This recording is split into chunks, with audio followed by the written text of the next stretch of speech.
It's the BeeHive, where we be live with the real Mike B and Cap the Wise Guy. It's the BeeHive, where we be live with the real Mike B and Cap the Wise Guy. Who coming through? We just chopping it up. Where we say what we want, we do not give a fuck. We keep it buzzing, no need to stress. Don't like it? You can rub it on your chest. Rub it on your chest, motherfucker. You can rub it on your chest. I said rub it on your chest, motherfucker. You can rub it on your chest.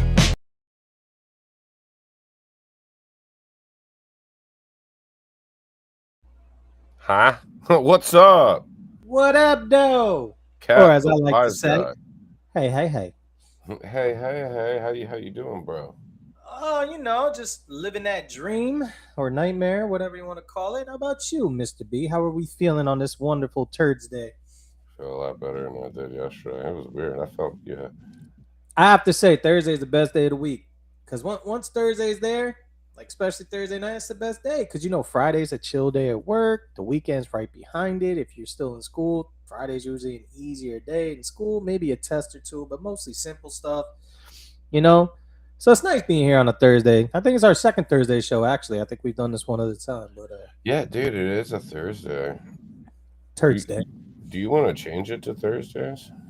It's a thought. We're obviously booked out a little while, so it might require some adjusting on other people's parts. But to be honest, yeah, I can't do next Thursday. I'll say that. I got practice with the kiddos next Thursday. My daughter's gonna be performing at a baseball game this Tuesday, so that's kind of cool. You mean like playing baseball? No, like she's doing like a dance routine. She's in like this dance class thing that she's doing. And they were supposed to do a Spurs game, and the Spurs actually being so good this year that they changed the game time to a later start because it was supposed to be last month, and they changed it to a late start. And because they changed it to a late start, and they're all my daughter's in 4th grade, so they're all younger kids. They were like, we can't do it that late. But the NBA was the one that came in and said, like, hey, for TV purposes, we're moving the game later. You're going to be on prime time, blah, blah, blah. So they actually had to cancel that one. So now she's doing this one. It's a minor league team or an independent league, but it's still dope. She's going to be out on like the big field and everything. Real cool. So she's got that going on next Tuesday. So I can't do my normal practice with the kids. So I got to get there Thursday. That's absolutely dope. It is. Yeah, just a little look into my life. I know I'm rambling. Yeah. No, it's okay. Let me turn that off. And then I'll turn that back on. What up, Underground Wicked Radios? Oh yeah, they are. Hey, isn't here? DJ Snickers is in the building. Cap, who we got on in the BeeHive this week? Kincaid, otherwise known as Jamie Fields. I believe he's ready to kick down the door, wave the 4-4. I think he is backstage. You think we should bring him out here? Nah, I like making him wait. The anticipation builds up. All right, long enough. He's waited. There we go. That's the guy, Kincaid. What's up, brother? How are you? Hey, yo, I'm good. How y'all doing? Feeling all right, man. Feeling a lot better than yesterday. Yeah, you seem like you was going through it. Yeah, it was weird, man. Like, I don't know if it was a seizure or a stroke or just lack of sleep, but like I was like, look. Yeah, when you described it, man, that you was feeling awake but asleep at the same time, it kind of definitely sounded like, you know, you was in stroke territory. Like I was definitely like just driving, ladies in the car beside me, and like the best way I could describe it is like you've ever like been falling asleep and then jolted up real quick, like, oh shit, and it feels like your body or your whatever, your soul just like slams back into your body. It's like, nope, we're not sleeping right now. That's what it fucking felt like. But my eyes were open the whole time I was driving down the street, and like I felt myself like wobbling, but I wasn't wobbling. In my head I was wobbling. Car was driving fine, it's driving straight, but up here I was like, and I'm just like on the road. And then it was like, so you was having a whole out of body experience type. It was fuck. Hey, look, man, and like about that, like shit's going down, dog. Shit is going down. Our generation's gonna see this. We're gonna see all this shit fucking happen. It's gonna be nuts. You're gonna love it. It's the last. Was time. it our generation or is it their generation? I don't know. Be more that new generation. The next Our generation's halfway over. No. So Kincaid, tell us about yourself, bro. Where you from? Yeah. Man, Who are you? Where you from? What you do? Man, I dabble with the studio engineering, musical artist from Southern Ohio, Northern Kentucky region. Born and raised in Maysville, Kentucky. Moved to Ohio when I was younger, man, and found a passion for music. That's what's up. So now, is the grass really blue in Kentucky? I've heard rumors. Some people swear it is. The way the light hits it, it's so green that it's blue. I've heard. I've always wondered. Shit, bro. The only bluegrass I've ever seen is kind you put in a nail. Shit. I ain't never seen actually no real bluegrass. They say it exists, but I ain't never seen it. Yeah, and I'm 42, so the only time I've ever heard of Kentucky bluegrass was on Fun and Dick and Jane when they were repossessing the grass. That was an underrated movie. I think we've talked about that, but that was an underrated movie. I don't know if I've ever seen it. You never seen Fun with Dick and Jane with Jim Carrey and Tia Leone? Yeah. Jim Carrey's like Alec Baldwin's in it too. Jim Carrey's like this big time financial business exec guy, and it's like remember, you're older like me, so do you remember the Enron scandal when they like claimed bankruptcy and it was all this corruption and shit, and like it trickled down where it was like blaming everybody else, but it really the high up people. Yeah. Everything. So it's that concept basically. Alec Baldwin's like the big CFO guy or CEO guy, the owner. He didn't shoot anybody in this movie. No. But he like claims bankruptcy and all these people lose their jobs. So like Jim Carrey loses work. His wife doesn't work because he was so well off.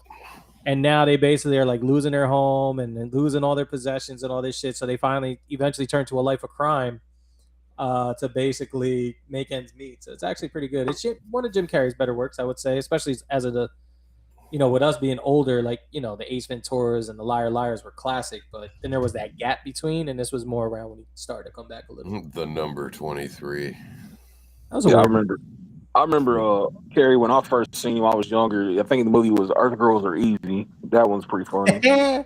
Classic. What's Gina Davis, right? And isn't Damon Wayans? No, it's one of them. It's and it's the dude from Jurassic Park's in it. Oh my God, I could picture it was pretty much the Saturday Night Live cast.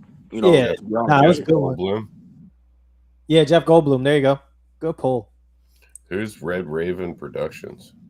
That's I wouldn't call it a label. It's more like a family of artists and people that are like-minded. Because I was just signed to a record label, and we kind of kicked the bucket on that one. So it's like a cult. Yeah, it's a cult. Like a group full of like-minded people that take orders and we take orders from a woman.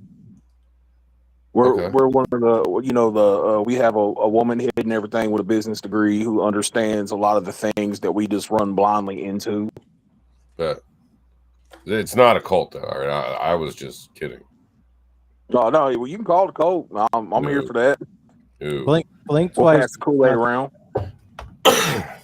Jim Jones in the building. So you're signed to a label. Was. Oh. Yeah, there was. Per se.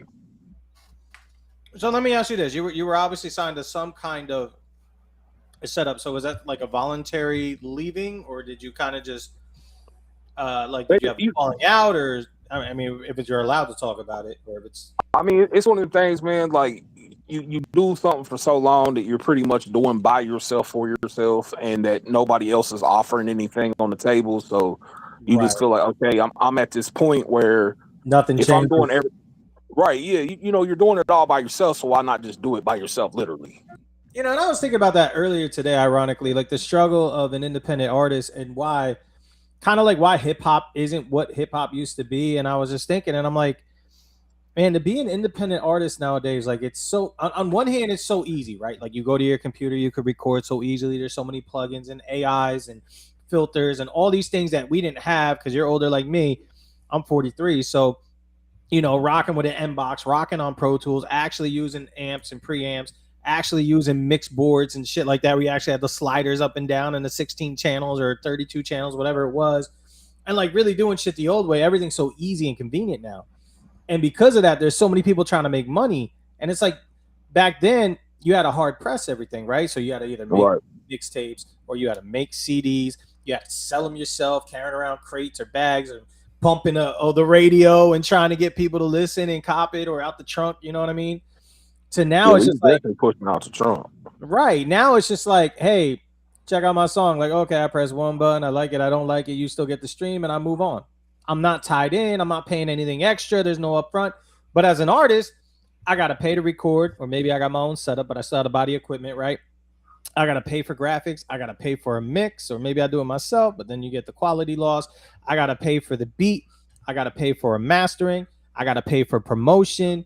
You know, all these things that you got to shell out money for that you kind of didn't have to back then in a different way, but you like, it's weird. And they're just think about like how much of an investment as an artist you now have to make to really put a song out and hope it potentially goes viral, as they term it, or catches on. And that's not even including like music videos or promo videos or getting streamed like radio play or playlist plugs or anything like that. It's wild. Oh, you right. You right. Everything costs a fortune nowadays. I mean, everybody wants you to pay up front before you even know if their song going to make a nickel. Back in the day, we didn't really care. You know, I mean, its quality was okay, and you could hear it, and it sounded decent in the car. I mean, you could pop the microphone in the closet and be happy.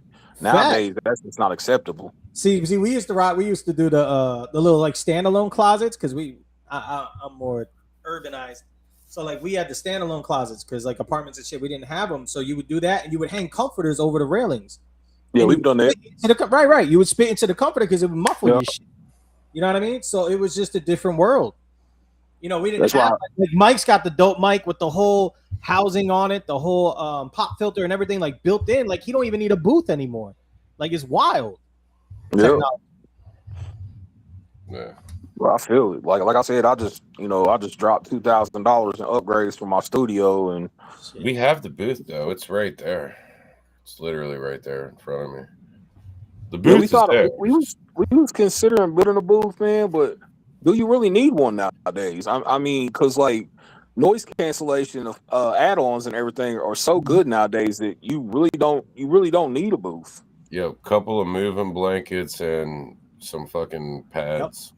Yeah, you know, if you have a reflector of any kind, and as long as you put something behind you, I mean, you're pretty much good to go. I built like a standalone box in my room back in the day. It was wafer board. It was so wobbly and shitty, but I had it wedged into the corner of the room and on the other side to hold it. And I bought 8 crate foam, stapled that shit right to the wood. And because that shit was cheap, they used to come in like 4x8 sheets. It was like the same as the plywood, so it was like money. Bam, bang it on, let it double up, whatever. And we used to record like that. And then ended up tearing that shit down. And what I did is I took a cardboard box and I zip tied the box. I cut little holes in it and zip tied it to the mic stand. So I made like a little shell, kind of similar to like what Mike has now, but nowhere near as nice and good. And made like a little box that I fucking stuffed pillows in just to deaden the sound. But even then you could hear like how dead it was. It actually took away from the quality because it was too muffled. Like there was no light to it. The first studio, man, that I ever built, we done it in the closet in this in the back of a trailer, man. Like we took the old foam, that bed foam that had like the triangle looking things on it, and we ended up using a ski mask, like one of those real thin ski masks for a pop filter. Throw it over the mic, yeah. And it worked, man. Like we made it out of a clothes hanger and a ski mask. Hey, shit. You used to take the old pantyhose and drape it over for the pop filter. It worked. It worked to an extent. Nowadays, you know, like the pop filter I got now I bought it from Sweetwater. It cost me like $100 some, man. Like, bro, and they're like metal now and shit. And I mean they work so much better. Because I mean I got horrible S's. Like you know, and a lot of people that come here to record, I mean they have a very high end sibilance to their voice, just them talking. So when they get excited when they're making music, I mean it's just that much worse. And I mean it's like Daffy Duck. Does it sound any different? It does. No, I'm saying like I don't have the filter on. Does it sound any different at all? You sound a little deep, like a little fuller, maybe, but you're also kind of closer. And I put it back on, and now I sound like this. Like a cartoon character. All right, hold on. Underground Wicked Radio. I am gonna ask this question, but fuck you for spelling my name wrong. It's literally right. Yeah, Jeremiah. Yeah, Jeremiah. I'm gonna come up to New York and hang out with you. So what's up with your online radio station and podcast? I think you just said something to us about it before we went live. Underground Wicked Radio, man. That's something that Jeremiah started a long time ago. I think it was probably one of the first interviews I ever done over probably 20 years ago. Right at 20 years ago, it was with him and my brother Easy 606. So I mean, he's been around a while, man, and he's worked hard, and he was in a situation with the label that we was connected to, and you know they was trying to lock him in for something, and it didn't seem to be, you know, his outlet. Like, and now we're trying to really help push him and promote him. Who are we speaking about? Snickers. I'd rather not say. Yeah, Snickers, DJ Snickers. Yeah. That's how he was telling me to ask you about your podcast and online radio station. We did have a podcast, man, but it's kind of it's dead on arrival right now because it was called Absolute Hysteria with my brother Easy 606. We talked about wrestling, music. We play other people's music, play our new releases. Shit. What kind of wrestling y'all into? You know, he's an AEW guy. I'm a WWE guy. I like a lot of, you know, new. You still fuck with it? I can't get into the new stuff, man. I grew up on that 90s, you know, Bret Hart, HBK. Yeah, the Attitude Era. I mean, right. Like, even before the Attitude Era, you know, I was a young, dumb kid just going nuts when the Warrior came out or Hogan came out. Oh, absolutely, man. Wrestling, you know, I come from a family that, you know, they're all exciting, you know, like they all have their own niches and their likes and everything, but I was a part of everything. So I'm kind of like a cultural melting pot. So like we grew up on wrestling, you know what I'm saying? Like from my dad's dad to my father. And then, you know, it's just something I enjoyed through life. I watch New Japan Pro Wrestling every once in a while when I can catch it. Juggalo Championship Wrestling, I really enjoy it currently, you know, especially with Vampiro just retiring, you know. So yeah, I'm into a lot of different kinds of wrestling, not just like mainstream. But, you know, my brother, he talked about AEW all the time, and I'd be into the WWE matches. We had Enzo Amore and James Ellsworth from the WWE out here to do a wrestling show. I helped carry the fucking ring up the stairs in pieces, bro. It was still. I still got Enzo. I got Enzo's number in the cell phone. So you ever in New Jersey? Hit me up. I hit him up one time. I was going to New Jersey, and he's like, "I'm in Florida working," and I'm like, "Fuck." But it was yeah. I like wrestling, man, but I'm not like, if you really want to have the conversation about wrestling, like, I'll do it. We can do this podcast about wrestling, but ain't nobody gonna know who you are. But once I start going, it used to be a passion of mine, like a big passion of mine. Today sucks. Every wrestling, every bit and piece of wrestling sucks. Independent wrestling, professional wrestling sucks. It's tough. It sucks. It sucks. I feel like it lost.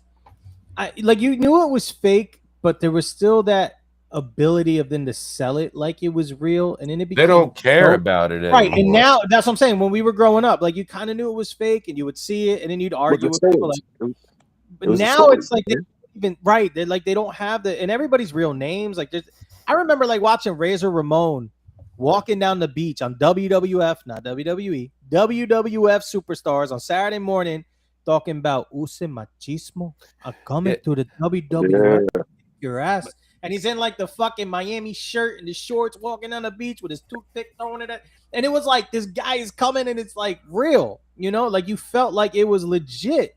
And then he shows up and he fucks up some jobbers and just dominates. He does his fucking Razor's Edge and his throwaway slam and all this shit. And you're just like, damn, bro. And he does his little, you know, his little jumping and all that. And it was amazing. And now it's like, here comes John Smith. And it's like there's no gimmick anymore. And I get it. And some of the gimmick stuff's kind of cheesy. I get that. But some of the shit was dope because it gave you your own little lane to exist in. And now it's just like, who's this guy? Oh, that's his name, and this is his real name, and this is what he does, and they don't sell shit. And they're like, take a finisher and then kick out or get right. Like AEWs, especially. I've seen some shit, and it's like finisher after finisher after finisher. And you can't even get a 2 count. And I'm like, well, come on, bro. That's where me and my brother bump heads all the time, man. Because he'll be like, AEW's this, and I was like, man, I just can't watch something where they're constantly doing like 20 finishing moves each, and it's just to drag the match out that should have ended 20 minutes ago. And don't get me wrong, they're amazing athletes, and the gymnastics of it and the ability to do it is incredible. But at the same time, it's like nothing makes you want to watch it. You're right. It's like watching a stunt double. I don't even know how to explain it. Like it's just like I grew up on Bret Hart. I miss submission holds and shit like that. Not just finisher submission holds, but like the art of like telling a story in the ring, like the guy like really acting like he's getting his ass kicked and then overcoming it and coming back. You know what I mean? Like it was different. It's like you don't see wrestlers anymore like Eddie, Dean Malenko, Chavo, these guys who really got in the ring and could sell you a story. Like dudes that could wrestle, they were great athletes, plus they were amazing on the mic. And their stories were built behind them, and they made you believe, even though we knew it was fantasy, we still believed what we were watching was real. Amen.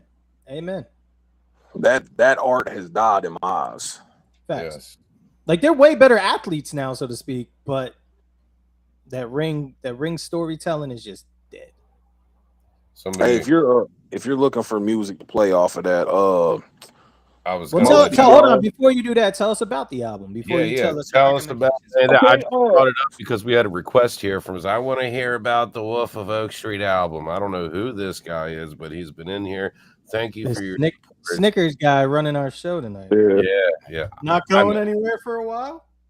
I know. I know who it is. That's my homie. I know.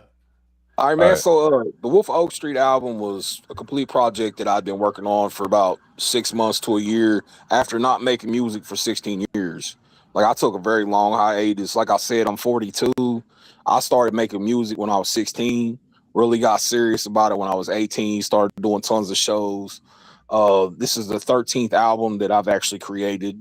This album is actually still on the internet. I'm from the SoundClick days, so it's one of them things, man. The Wolf, I mean, it's pretty much just like you know how like when somebody listens to you and they're all like, well, you should just make club music. You should do country rap. You should do this. You should do. Well, I wanted to do everything, and I'm so sick of people trying to put artists in a box. Even though, like, if you want to sing, man. If you can't sing, do it anyway. If that's what makes you happy, just experiment and find out what makes you happy. Because once this shit becomes a job, you hate it. So the Wolf of Oak Street was just, me experimenting and having fun, man, after, like I said, 16 years of not making music.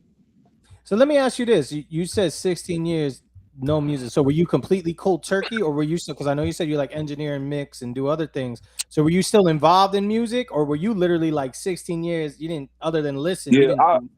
So I supported a lot of local artists. That's been me. I'm one of those people that I'm going to share your music. I'm going to tell people about you. I'm going to come to your shows. I'm going to support you. I'm going to be that guy. I don't have to be the spotlight. Okay. So I was, in that aspect, I was involved in music, helping other people. And but me as a person, I wasn't doing any studio things. I literally had to learn, and I'm still learning. Mike B has literally said multiple times every time he's heard one of my songs that this is what I would have done different on the production. I even take that into mine. So like when I'm working on the song next time, I take what people tell me. I'm like, okay, because I had a mentor, but he was, mainly rock and roll. Okay. So I learned how to, record and set things up on hardware. But when it came to the digital, I didn't have much time actually in the digital age before I stopped making music. And it is a very different, like I took about an 11-year break. And when I came back, I was trying to do all these things I used to do. And I'm just like, I didn't realize how much things changed. I'm like, nah, it's not that bad. It should be easier.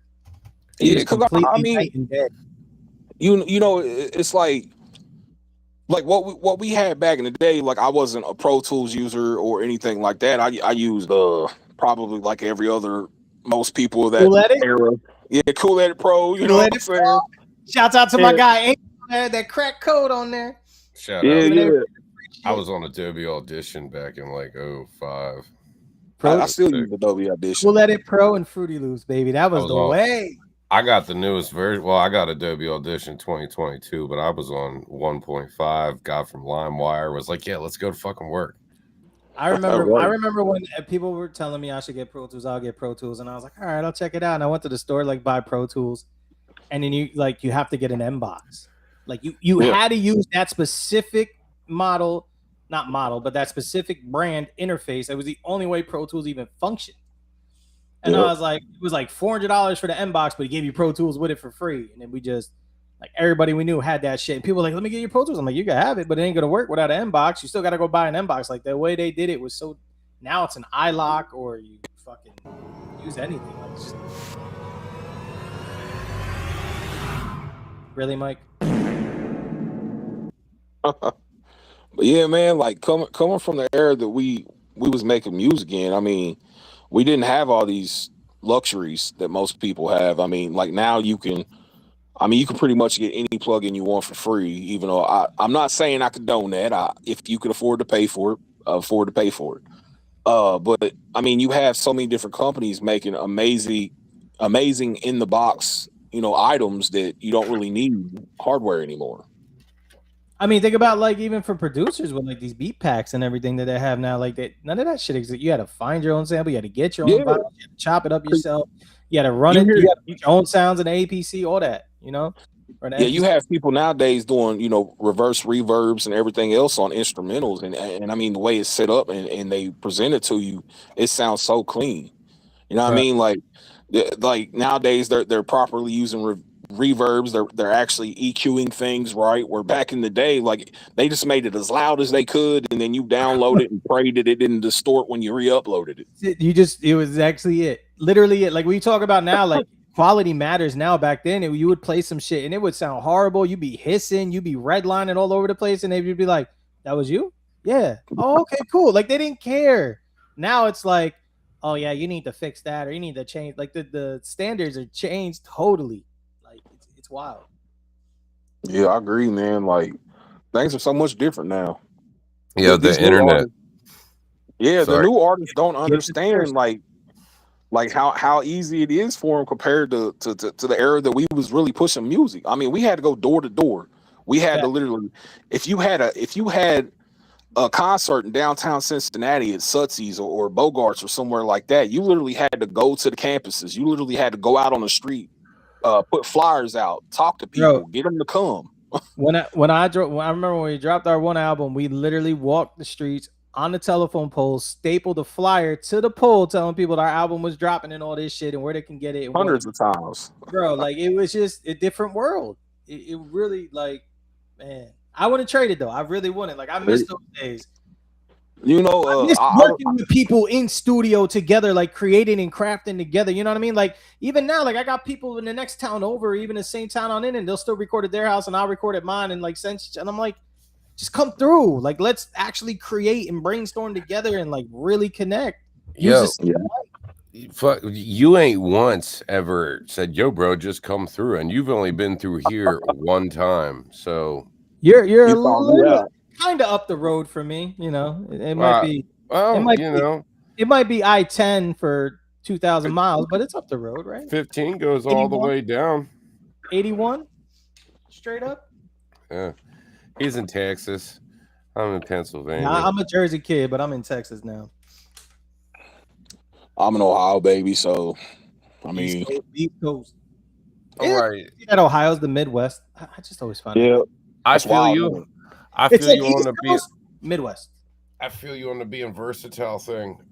Like just wanting to do your own thing because somebody let the music talk to you. Yeah, somebody told me one time I was in a box, and I was like, okay, well, I don't just rap, so whatever. And I didn't really take that to heart. I was just like, after I did this metal song, I was like, yeah, box my ass. And then the song you heard I was playing when you came into the backstage, I don't know what you would call that. And then I got some country-ish rap or whatnot, but I just, I just do stuff. So yeah, because in 2026, if you're only sticking to one genre, doing one style of music, you're going to get lost in the thousands and thousands of other artists that do just as good as you, if not better. Yeah. So what makes you stick out? I mean, I want adversity. I want to hear an artist that that isn't scared to do some melodic music. You're not scared to try to sing. Like if we're in the studio and you hear a country instrumental playing, like something from Banjo Cliff per se, and you're like, hey, I'd like to get on that, and I'm like, well, let's do it. Like, and then you're like, no, I'm a street rapper, bro. I can't have you around me. That's whack shit, bro. I don't want somebody with a one-track mind. And you know what's even worse than that? When you talk to producers and they'll be like, oh, but this is a trap beat. It's not your style. And it's like, what makes it a trap? Like, okay, got trap drums. Like, I'm gonna rap on it however the beat tells me. Like, exactly. Like, man, I've rapped over many trap beats, and I do not rap trap, and I'm boom bap through and through. I guess if you really had to box me into something, but it's crazy how many artists just want to be like somebody else. You know, like you got a story to tell it, because I don't want to hear his story through you. I want to hear your story from you. And if you can't do that, don't even bother. Absolutely. It's like one of the artists that's on the label with me right now, C Motive. Dude will hear like something that is a trap style beat, and then he'll sit there for a minute and he'll think about it, how to approach it, and he'll make a song about recovery on it. And the shit sounds so clean and smooth. And I mean, I'm just like, you know, your one boxing is the instrumental. You're saying this is a trap beat, not for you, but you don't let another artist try. When you experiment, is going to be when you're going to find that one song that everybody's going to like. It's going to be the song to take off. Amen. Damn, dog, you got 22 tracks on this joint. And he said he was old school, brother. He said he was old school. When we used to fill his CD up, we didn't leave he'd be like 79 minutes and 48 seconds. Hey, don't hold me to doing this every time now, though, because you know, I talk to some bigger artists and they're all like, "Hey, you need to start just putting out shit that's got like 7 or 8 songs." I was gonna say, if you talk to artists now, that's 4 albums right there. You just wasted. That would have been 4 separate EPs or whatever you want to call it these days. Like, well, I right now I got 35 songs completed. You know, that's just kind of sitting on a computer, and I also get told all the time. Toss us something, bro. Yeah, what's your play choice? Yeah, I would say if you're gonna play something off that particular album, I like JJ Hughes. Yeah, that's my dude. We got him in the BeeHive coming up here in a few weeks. Yeah, that's a little bro, man. Back before him and Broadnex connected for the video and everything, like I used to talk to dude all the time, man. And like I told him, I said, one of these days, bro, I said, you're going to find that faith in yourself. I said, and you're going to take off and you're going to be that guy. Now look, fast forward. Like JJ's definitely a dope artist. But yeah, the song with JJ's, I like it. Most of y'all. And there's a song on there with King Doe that I like a lot. Yeah, Thy Paper. Well, you got to pick one, bro. You got to pick one. This is your baby. Let's roll with most of y'all. What? All right. Well, what do most of y'all want to hear? Right there, number 4. Most. Well, I'm asking what they want to hear, though. He said what most of y'all, so I figure most of them want to hear. The song, most of y'all. Oh, it is. It's number 4. That's the name. That's the name of the song. Hey, most of y'all, relax. I'm sorry, you don't get to pick it. This is most of y'all from Kincaid. I feel like you've got 17 different creative subscriptions, pal. Give it a rest. Envato has unlimited AI generations and creative. The song, most of y'all. Oh, it is. It's number 4. That's.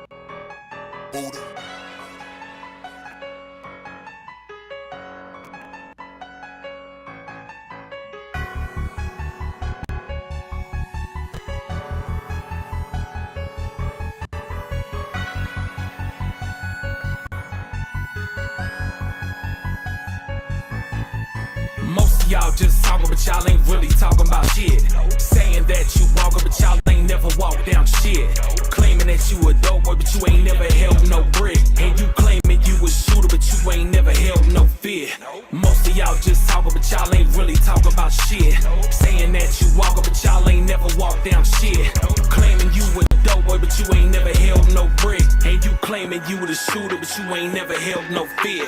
Most of y'all just pussy, I bet you'll put that on that Bible. When them squabbles get so bad, you'll hit the house and grab that rifle. See the pavement on these streets, motherfucker, that's survival. If they can't get you, they'll spin the block and get that child. See that tough guy image, man, it's got you in denial. And you thought you was about it started, now this shit is getting wild. So you run to find your wife, but she stretched out on the tile. And your homies don't answer, cause that bounty is a pile. And all the while you keep it moving through the traffic for the miles, till the shooter pulls up next to you. You can see the smile, he starts to shoot, and you get to moving while he's hitting glass and tires. You can smell the ash and fire while he's smashing through your visor. Most of y'all just talking, but y'all ain't really talking about shit. Saying that you walking, but y'all ain't never walked down shit.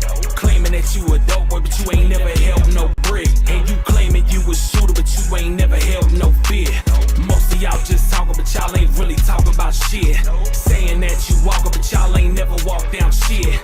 Claiming you a dope boy, but you ain't never held no brick. And you claiming you the shooter, but you ain't never held no fear. We see your words don't match your actions like your pictures on the gram. You the type to get it smoking, but only show up with the gram. Most of y'all just snakes and rats, probably setting up your mans. And I could get you backdoor by the people you call fan. And it wouldn't cost a grand. You would probably take a stand, probably crippin' all your life, but never got blood on your hands. Probably running from a fade, like a barber in the jam. They trying to catch you with them sticks, like a drummer in the band. Keep my name about your mouth, cause motherfucker, I'm the man. Get yourself some little money, put that rubber around the band. Stay up in your lane, it's best to know right where you stand. Cause when they flip your head off, it's hard to know where that will land.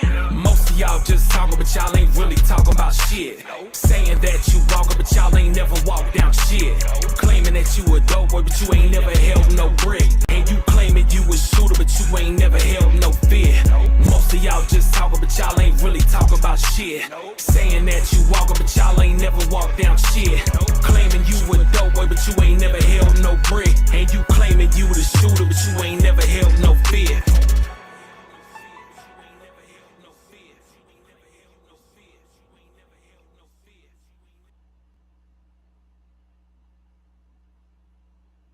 Damn.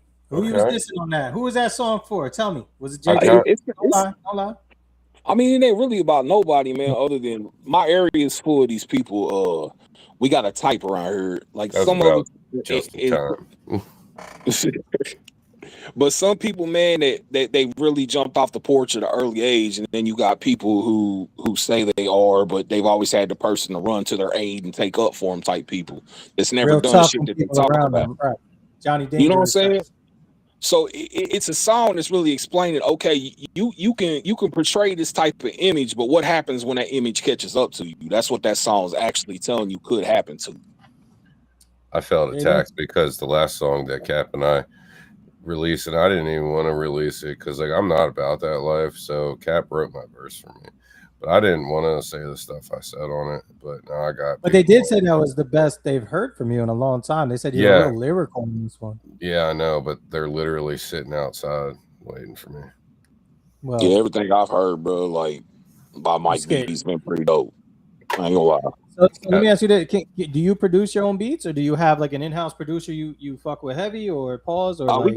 we got a few different producers that I can reach out to. Shout out to Strozart, you know, Incognito, man. Like I have producers I work with directly. Like dudes will be sending me beat packs like every week for me and the other artists to check out. I mean, we get great deals in house too. Amen. That'd be real dope. So I did like that song. Bunny Love liked it here too. Like that's just like getting knocked in the whip too. Like that's that old school. I liked it. Them 808s beat heavy. I liked it, and I didn't like it because it's it's. I can't say it's not something that like I don't fuck with or that I wouldn't do. It's like me like 10 years ago. I guess I would have. Yeah, I probably would have done something like yo fuck you guys because there's a lot of fakeness you see going around and. It's, especially when you know somebody on a personal level and you're like, you just gotta like Tony Yayo him like, okay, but it's not worth it to me anymore. I'm just having fun doing my own thing. Now I'm not knocking it. Like again, dope song. To each their own. If you want to, again, the whole idea of the song is it's directly talking to people who say that they're about a particular life and letting them know what could happen to them. Like if you actually break down the lyrics and listen to it, it's talking about, okay, if they can't get you, they might get your kid. So you gotta watch what the hell you're saying to these people, right? Because there's putting everybody else at risk, right? Some lost soul might listen to that and be like, you know what, I got to do better. So yeah, I mean. Yeah, I mean, it's like the other song I recommended, "Thy Paper." I mean, we're just pretty much rapping on that shit. All right, let's run that. Trying to put some bars out there. Paper? Thy Paper. Yes, sir. All right. Let me get this up on here. Mute the microphone. Thy Paper featuring Doe CCE.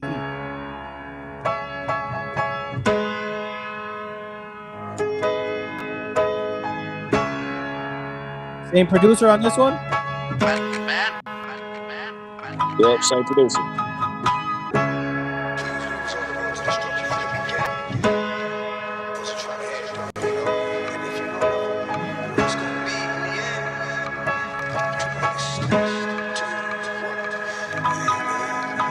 That lemonade, purple haze, only thing keep my mind faded. Catching fades behind the gate, thinking about all the time wasted. Getting paid, a renegade. You wanna know who's my savior? Many days, lining plates, trying to get to that paper. That lemonade, purple haze, only thing keep my mind faded. Catch your face behind the gate, thinking about how the time wasted. Getting paid, a renegade. You wanna know who's my savior? Many days, lining plates, trying to get to that paper. They said this rain cold, but this game colder. Different feel, but the same soldier. I've been throwing straight, but this is changeover. Grab the blueprint and I take over. And I stand like Yada, waits over. And I see the fiends and they ain't sober. I'm trying to rock the nation, but I ain't hovering. I make it flip, but this ain't Clover. Stay at the range, but this ain't Rovers. When this thing kick, game over. I'm a different high with the same odor. We sitting high, but the thing's low. I get you thrown away like the game's blow. And I fuck the queens like the game's poker. And I'm about my green like the name's Joker. Empty bottle, so I ain't sober. And this 10 for 5's hand to change over. We snatching next, take the chains over. And this street beat, see it ain't kosher. This rod in my hand don't paint posters. That burn the smell, ain't folgers. We at the boat when it came over. See we master P's and you came broke. See we murder beats like the tank's over. And there's no limits in the thing, so I put my money in the safe like the bank's broken. Stay locked on target, I ain't focused. We don't fix shit, if it ain't broken, I keep a big stick. If my name's spoken, hit a pick six with my team, bitch, and that cream shit. We ain't joking, so we masked up, but this ain't cold. That lemonade, purple haze, only thing keep my mind faded. Catching fades behind the gate, thinking about all the time wasted. Getting paid, a renegade. You wanna know who's my savior? Many days, lining plates, trying to get to that paper. That lemonade, purple haze, only thing to keep my mind faded. Catch your face behind the gate, thinking about how the time wasted. Getting paid, a renegade. You wanna know who's my savior? Many days, lining plates, trying to get to that paper. Trying to get to that paper. Preacher man, I need prayer. Loved ones up in heaven. Hope I can see him later. Cause that feel like it was my fault, but he a grown man, you can't save him. Guess I'm my brother's keeper, so his name we keep saying. Haters won't see me laying. Guess I'm one of God's favorites. 7 shots in my ram, I dodged him like the Matrix. It's because my stacks are layers. Hate the game, not the player. Run the city like the mayor. On my bitch top tier, I'm on the cloud up there. King bought it like a Laker. Rather be real, not a faker. Stack a tall skyscraper. How you hating down there? You really need to get your weight up. You niggas really ate up. I'm getting fat, come my cake up. No days off and no pay cuts. Come catch a fade like a taper. 2 guns, Tomb Raider. You can't take from a taker. I'm on point like a laser. I'm calling shot, come on, race up. I see no limit, put your takes up. My address is the bank, bro. That lemonade, purple haze, only thing keep my mind faded. Catching fades behind the gate, thinking about all the time wasted. Getting paid, a renegade. You wanna know who's my savior? Many days, lining plates, trying to get to that paper. That lemonade, purple haze, only thing to keep my mind faded. Catch your face behind the gate, thinking about how the time wasted. Getting paid, a renegade. You wanna know who's my savior? Many days, lining plates, trying to get to that paper.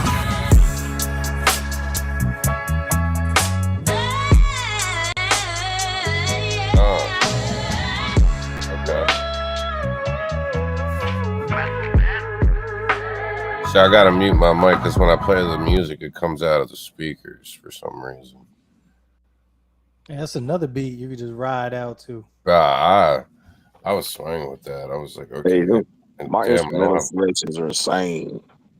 It's like, damn, I don't have a blunt right now, neither. So what you think, Mike? Is that something you could jump on? Yeah, but look, I can jump on whatever and do whatever. I just like, you know, even if someone's like, I'm not jumping on an affiliated track. Like, yo, we're just gonna be talking about killing people and this and that. So people might get mad. I'm like, no, I'm cool. It's not even the people getting mad part. It's that I'm cool. I don't want to do that. Have fun.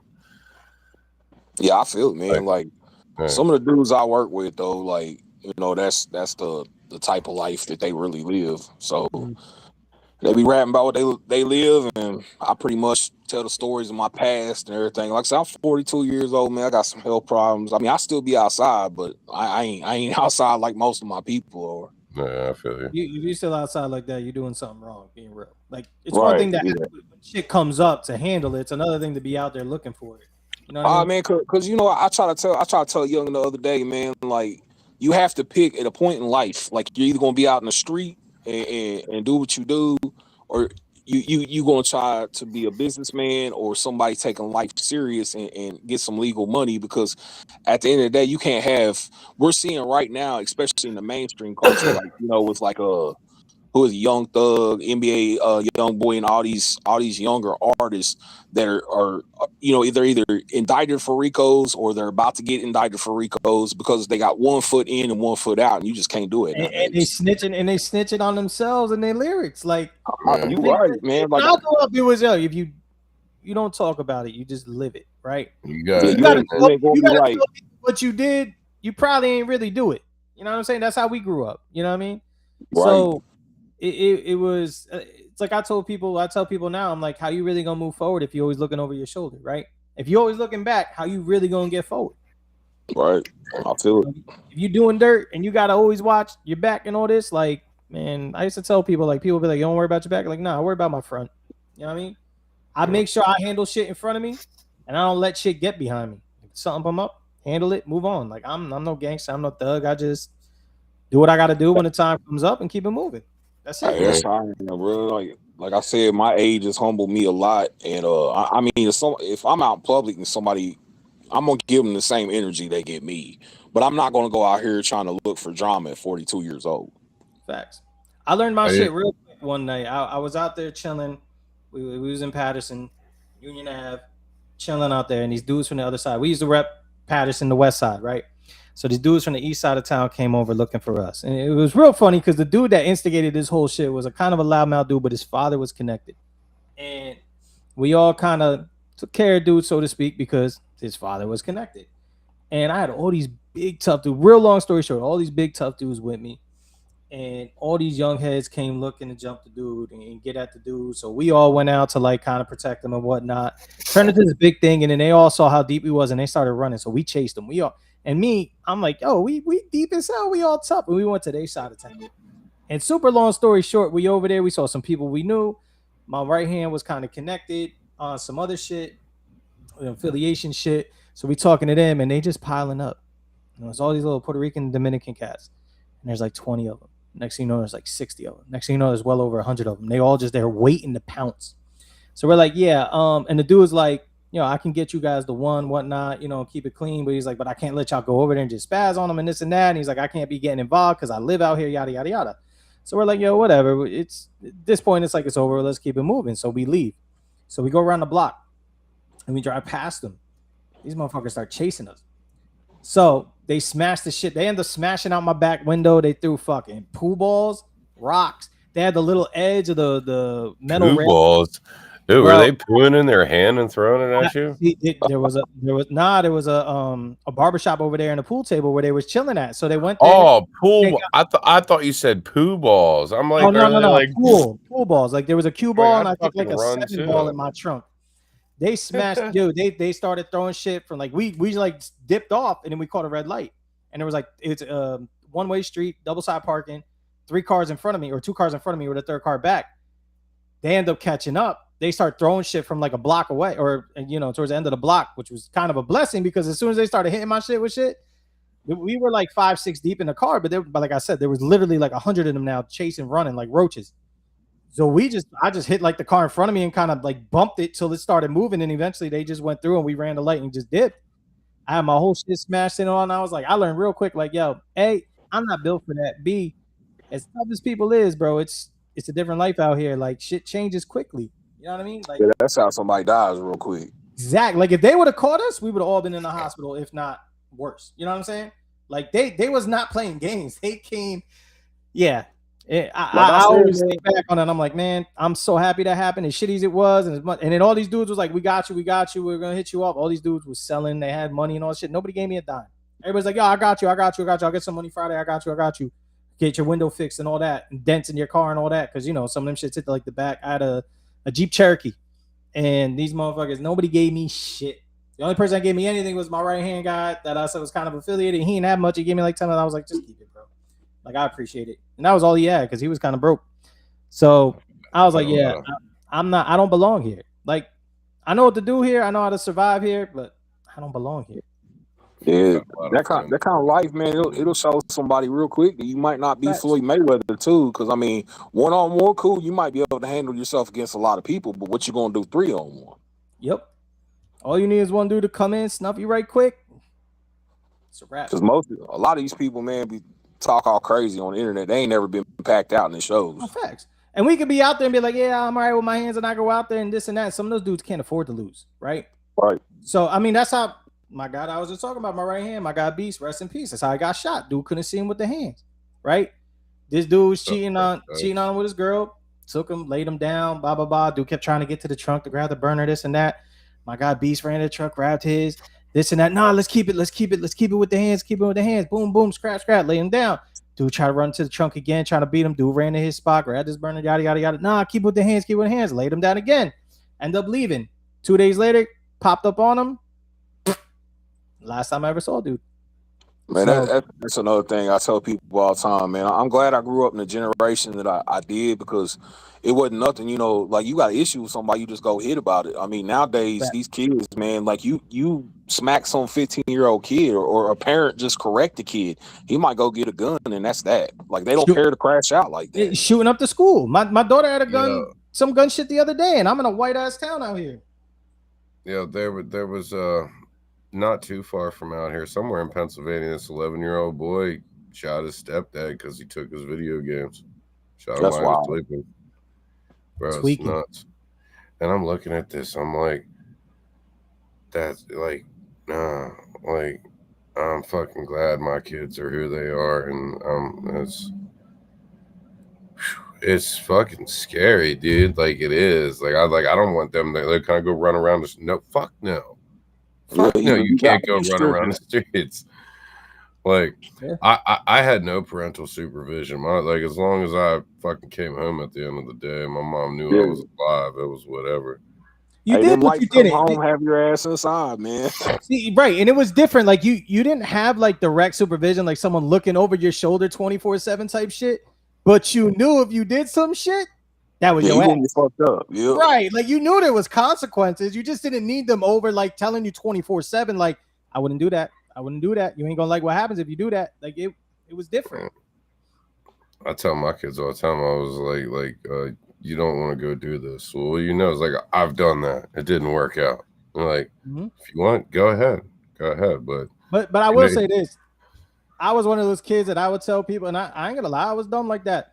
Yeah, that was you. That wasn't me. That ain't gonna happen to me. And then you learn some lessons, and then it starts to click in. Like, maybe this guy knows what he's talking about. You know what I'm saying? So Frank wants to say hi. My God, Frank, what it do? Frank's a girl. You keep calling her.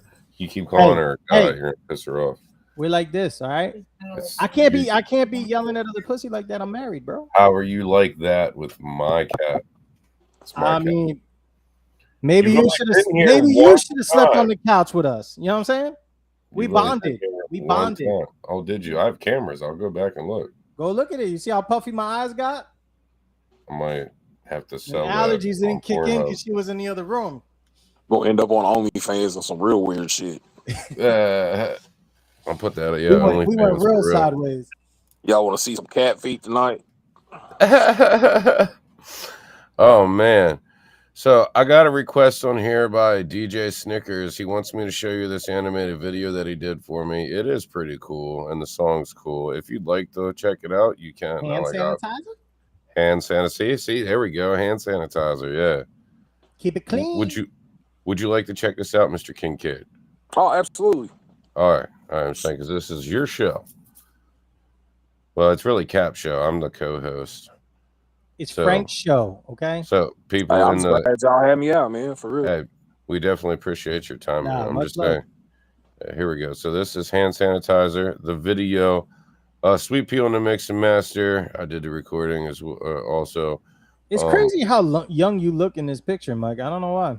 And maybe it's the hat. You look way different, right? It looked like that was like 10 years ago, but it was what? That was last year. Wow. Married life hit you hard, huh? Oh my goodness. Here we go. Hey.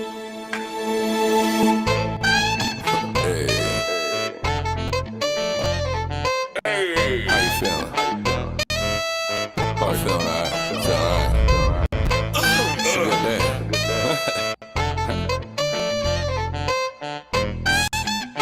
They don't know who I am. What's in your ear? Mike B is in here. Fucking 9 to 5. Let's get a million here. Let's get a billion here. Yo, who's really in here? I'm the hottest around. You cats chilly in here. Brr. Gotta thank these haters. Yeah, they made me famous. Spitting my name like that Tommy gun. Leave them brainless. Let them talk. I'm just here to walk the walk. And you can hate, but you still like it how I rock. I'm getting dull like Betty Crocker like my bitch. All you do is think you nice, so I'm shattering your wish. Let me snap and break a dish. I don't care whose it is. You want beef? Better that shit. This here to make your brain pop, leaving them dope sick. So don't bitch, stupid motherfuckers, you want this. I'm unhinged, shovel out shit, and it's all piles of knowledge of the Grim Reaper, and there's no smiles. Okay, it's the time of the day. You need a hand sanitizer to play. I'm not here for the games, but don't contemplate. I won't quit, it's my time to get paid. They all laughed at the same. Take a look at me now. Rockin' stages out in different states, so hold on to yo. Hey, we'll figure it out until then. Keep on saying my name, it's Mike B.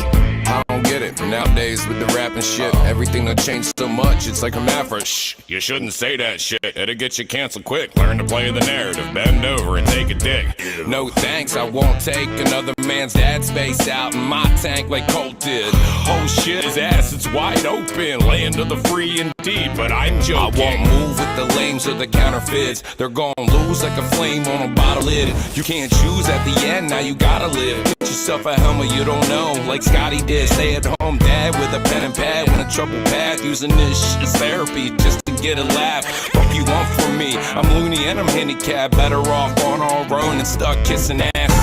Okay, it's the time of the day. You need a hand sanitizer to play. I'm not here for the games, but don't contemplate. I won't quit, it's my time to get paid. They all laughed at the same. Take a look at me now. Rockin' stages out in different states, so hold on to yo. Hey, we'll figure it out until then. Keep on saying my name, it's Mike B. Okay, this is hand sanitizer. Hand sanitizer to play. Hand sanitizer. Mike B. But don't hand sanitizer. Don't quit, it's my time to get paid. Hand sanitizer. Mike B. Take a hand sanitizer. Stages out in different states. Sanitizer. Mike B. We'll hand sanitizer. Then keep on saying my name. Hand sanitizer. Mike B. Yeah, that's wild. Oh shit. Thanks, bro. Yeah, Definitely, he definitely did his thing on there. But I found out that you actually went to graphic school also. Yes, sir. All right, tell us about that. I have a degree in graphic art and design. I'm currently working for my second round on that, so I'll have another one in Connie, like 2 months. Nice. Yeah, I have a bachelor's in about 2 months, so it's. I mean, I've been messing around with graphics since I was probably 12, 13 years old on my crack version of CS3. Adobe. Yep. Been there. Using Paint Shop. Like I remember using Paint Shop in school, man, and just being like, my mind was blown of like what you could actually create, and I stuck with it. I also seen you said I hate AI. Like, nah, man, I don't always hate AI though, Jeremiah. Like sometimes I feel there's a place for it. I don't personally feel that a person should be using it to have their own lyrics wrote by a computer program or all that other shit. It should add to what you're doing, not do for you, right? Absolutely. Right. So like if you got an idea for a song, you need some help, or you got inspiration, say, or your artwork and shit like that, like use it as a tool. Don't use it as a crutch. Absolutely. Six is in the building. He says, yo, shout out to my brother Kincaid. # Red Raven. What up, Easy? Hey, everybody in the building. Man, with the thing of AI, like, so one of my last classes I took the last semester was pretty much like you said, it's adding something new to your toolbox. It's like if you have to composite something, you can't find it on the internet, you don't want to buy a model or anything like that, or pay for a model, I should say. So you could go to AI, you can find the composite, the picture that you want to composite, I should say, and then you can create that image. So using it as, one of the tools for your toolbox is perfectly fine, but relying on it to do all the work for you is when it looks lazy. I mean, look at like, I'm just going to use a genre, for instance, like country rap right now. Almost 99.9% of those flyers, they all look the same. The same fonts, the same layouts, the same color schemes, the same poorly, the lighting is always off. So, I mean, using it as, like you said, man, like using it as something to speed up a workflow rather than using it for a crutch. Like, I agree with that. So you're basically calling out all these fake internet artists right here on our show live. Hell yeah. That's what it sounds like. And listen, I ain't got nothing against country rap. I ain't got nothing against country rap. It's like being a teacher, Those who can do. Those who can't do, teach. I would put country rappers in the teacher lane. That's right. Those who can do, rap. Those who can't do, have a podcast. You know what I'm saying? I mean, and like I said, man, I don't have no hate for those people, but me neither.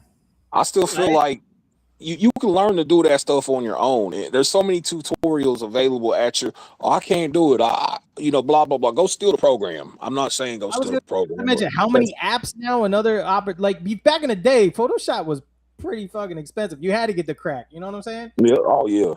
Like there's 9 million apps that can do all this shit for you. Like, yeah, I mean, and it's, or help so you. Easy.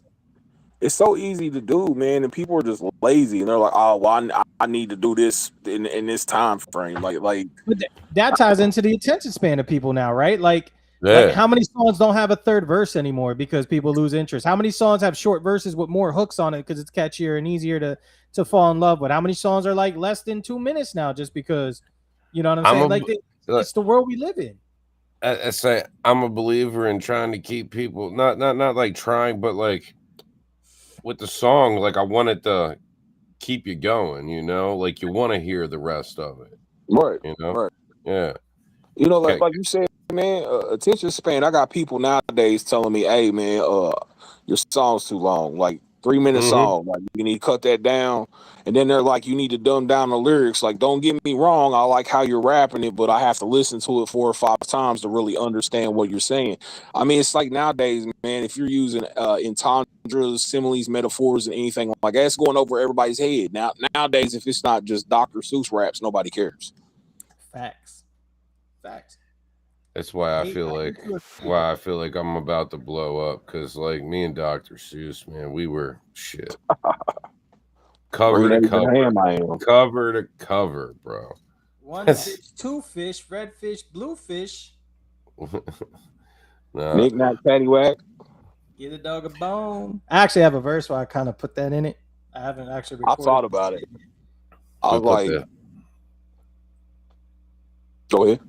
I was gonna say we put the Hip Hop Anonymous in the song. We did. Yeah, that's dope. Hip Hop Anonymous. Not Dr. Seuss, but the message is pretty simple. Yeah. It's Big Daddy shit is funny. Easy said no more 10-minute songs. You right on that, bro. I can't. Like my attention span. Like if the song's dope, I'll listen to it. Maximum 5 minutes. But I mean, it depends. It depends. If it's like multiple artists, like a cipher type track, and it's over 5 minutes, but constant switch ups and like different people bringing different energy, I could fucks with that. But if it's like one artist kind of getting repetitive, so to speak, then yeah, I'm with you.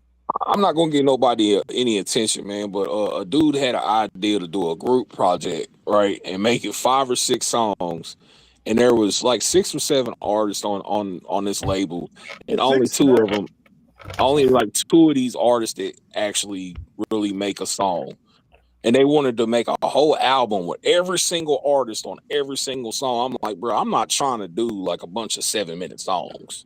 That's just gonna sound stupid, and you're gonna have an album with 5 songs on it. It's gonna be almost 40 minutes long, and nobody's gonna want to continue hearing a bunch of trash ass motherfuckers just say the same repeated shit like I went to prison, or some guy talking about gang banging that's never gang banged.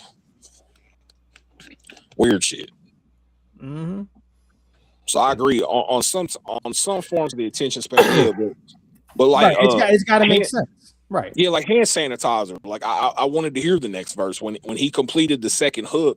I'm already in. I'm invested. Like I like it. It's got a whole vibe. I want to hear what he's gonna say next. It was great with Mike. Mike's very melodic. So if you listen, when he does his hooks, his flow is different than his verses. A lot of people, you can't even tell what the verse and the hook, like where it ends and where it starts, because like they don't change up anything, and it's just mumble shit, and they're not saying nothing, and then it's like, wait, was that the hook? Was that not the hook? Like it's just you're lost as a listener. It's like there's nothing that engages you. You know what I'm saying? For lack of a better term. Yeah, man, I agree. Like, cause that's the thing with me, man. Is I like to hear how songs are put together too. Like I'll listen to a song 5 or 6 times, even if I'm trying. It's like listening to a Kendrick song. If you're all fans of Kendrick Lamar, how many songs of his have you listened to that you realize he's saying something on the third go around that you didn't understand the first time? There's this one song that plays on the Grand Theft Auto 5 radio nonstop. What's it called? Swimming Pools. I think so. But bro, it is like nonstop, and I'm like, at first I was like, I'm just jamming, like, okay, cool, and then I'm like, oh, did he just okay. I can't remember the name of it. I haven't been on GTA in a little bit, but I got a couple 100 hours invested in that game, so yeah, I can definitely say the radio gets a little overwhelming. Hey, bro, I run shit on GTA. Got everything. It's a fucking billionaire, all made, no glitches. Shit, I still remember the songs from GTA 3. Royce the 5'9", Boom, Ape Something, Tragedy, Gaddafi. Like there was classics, bro. Cream was on there. Yeah, I always feel like, man, like sometimes it's like everybody wants to see the previews of like the game. Like, all right, let's go watch somebody break down the preview. Nah, I want to see what the soundtrack is. Fact. Yeah. Because like GTA, right?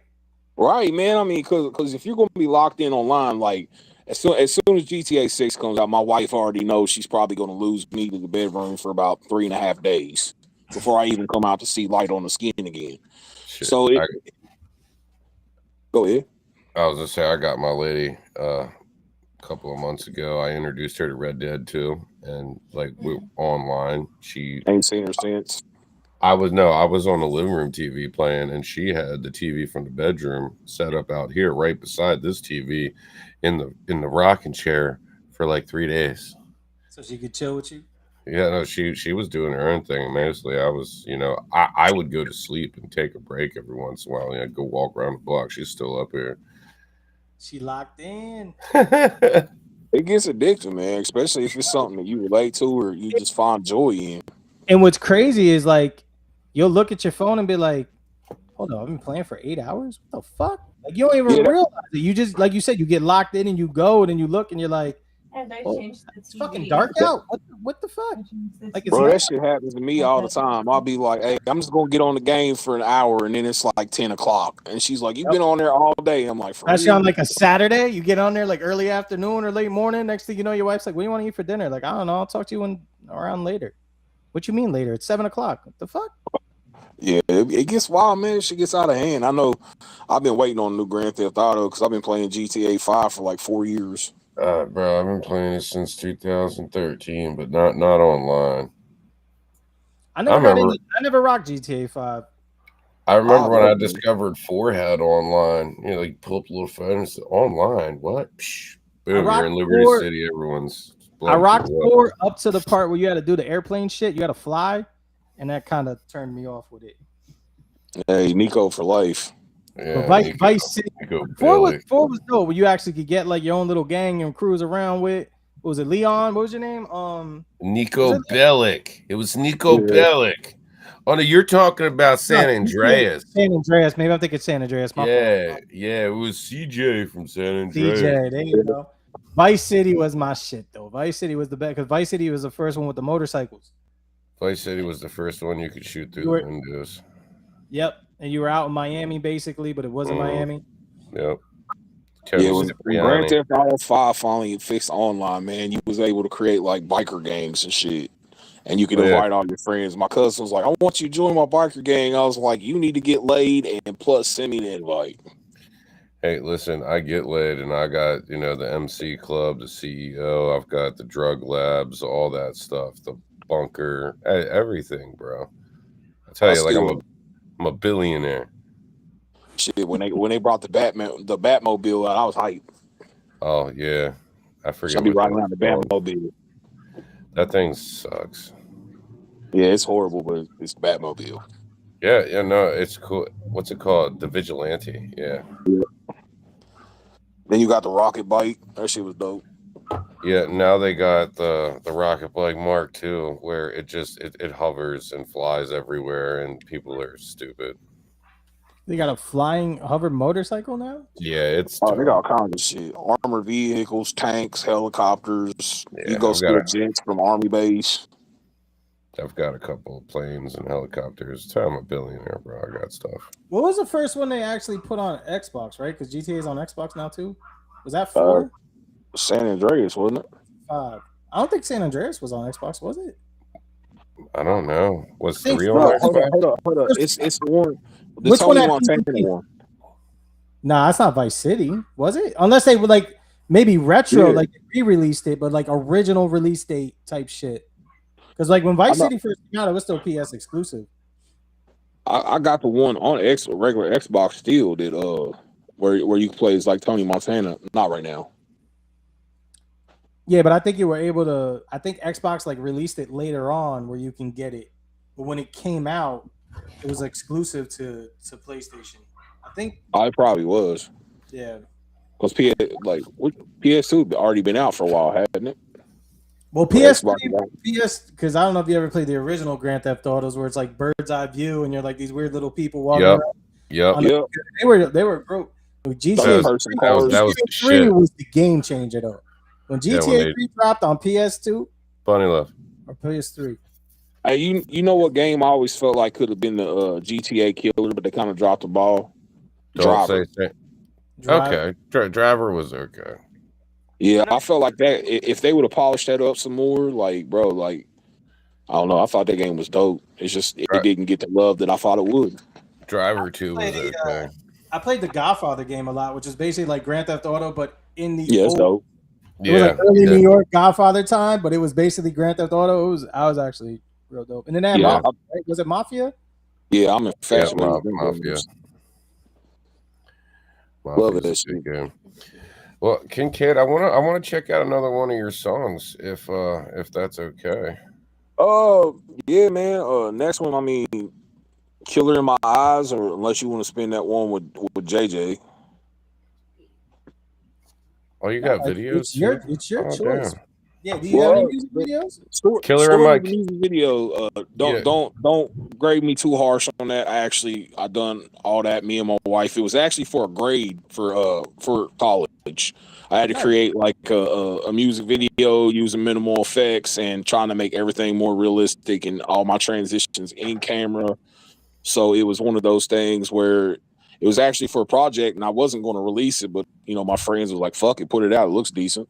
Okay, well, here we go. Killer in My Eyes. Killer this is Killer. Oh, you.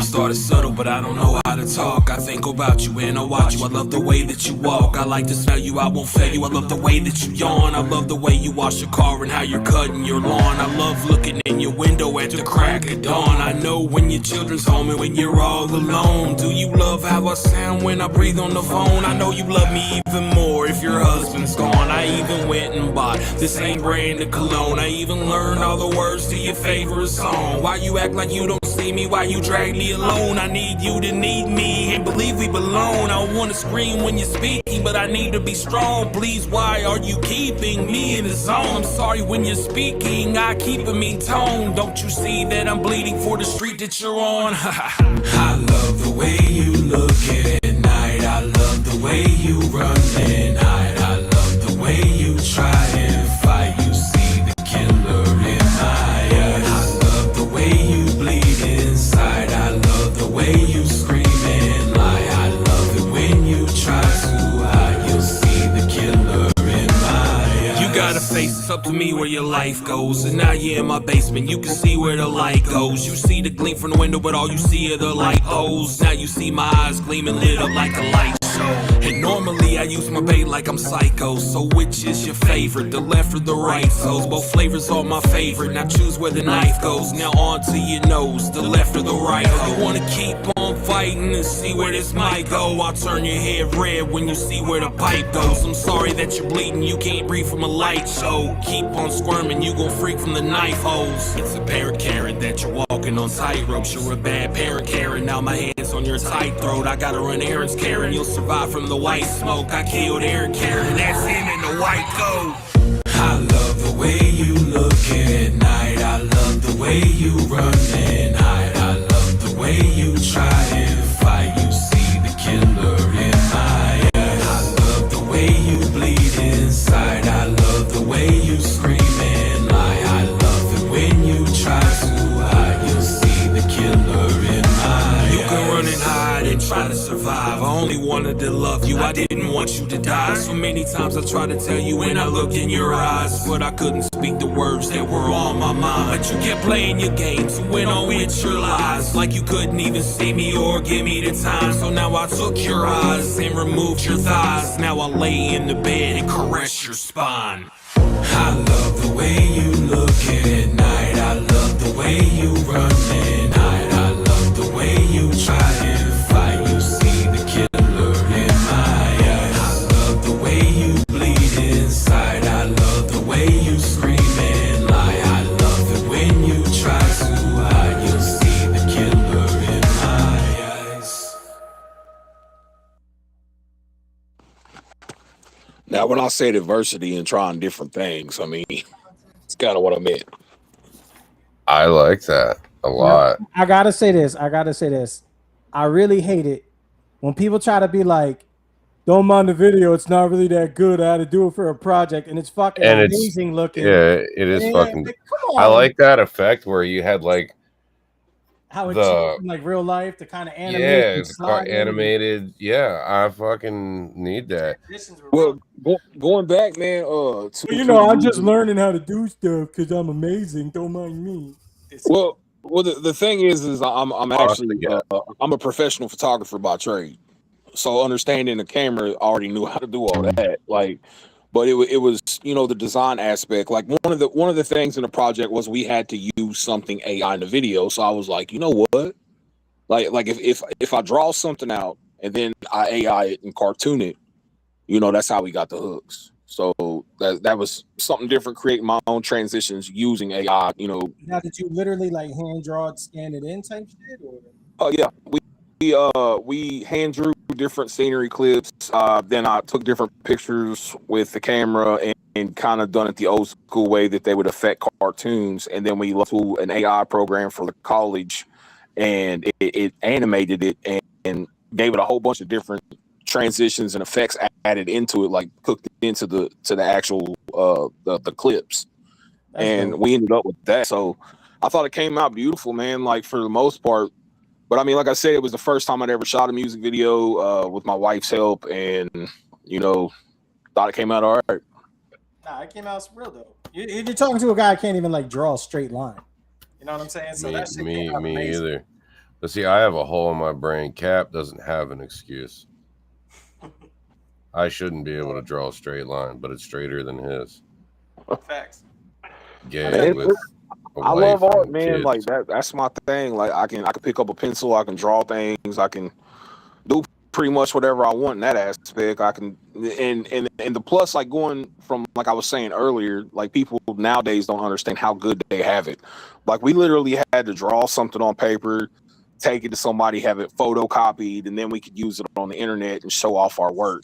Nowadays, keep it as is. Like you couldn't make alterations after you scanned it in. Really, maybe some right, colors. Man. Nowadays, you can literally go to a store, buy a $40 art tablet that plugs right into your computer and draw right on your computer. Listen though, like my video guy, shout out to Dirty J Productions, Optic Audio, but he said he's done doing freelance stuff, man, because whenever you upload a video anywhere online, doesn't matter where it's at, the AI always it always spices it up a bit. It puts its own mark in it, so nothing is yours anymore. It's not original. The AI has ties in it. That's crazy, man. Because another thing you got to fight with too nowadays, is any kind of digital creator, is the compression rate, man. Like we sit here for hours making. I'm sure you guys are the same, working on a mix. Like say you got a new song, you've listened to the mix, changed the mix 40 or 50 times. It sounds amazing right there. It sounds good on your phone. It sounds good in the car. Then they upload it and boom, compression rate hits. It's the same with artwork, man. Like, and I hate it. It's like they won't allow nothing to go through, even if you minimize the file size. They MPEG it down and all that shit. Yep. Horrible. Definitely is.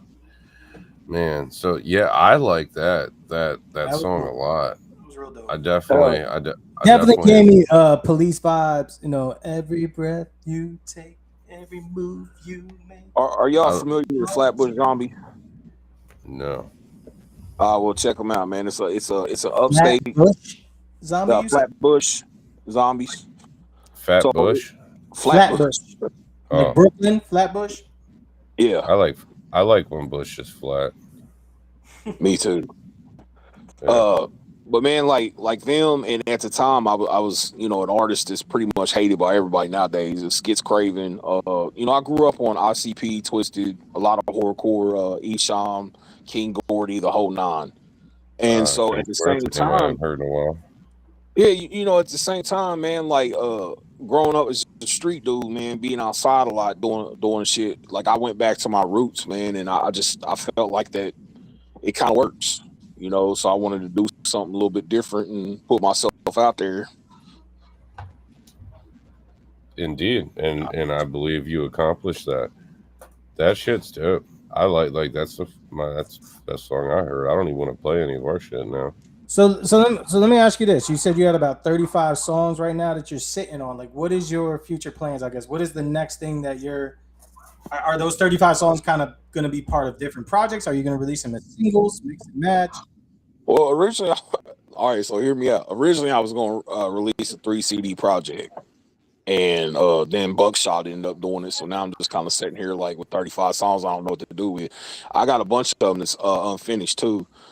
So basically with me, man, I'm fixing to drop a compilation album with a friend of mine. It's 7 or 8 songs, and it's songs that we worked on, and over the years we never released them, so we're just going to finally put them out. With the music I got currently, I'm definitely going to do, I'm going to drop albums that are probably anywhere between 10 to 12 songs. So probably 3 albums back to back, and stretch them out through the year while releasing different projects in between that. So do some videos and whatnot. Keep it busy all year. Yeah, me and my brother Easy, we have started a group. The idea of it, talking, getting some designs going in the background and everything, and seeing where we want to take the project. We'll probably do more of an underground style, but we're going to do a group album, man. Like I said, definitely got a lot of opens, man. If y'all trying to hop on something, absolutely, bro. My DMs is wide open, sir.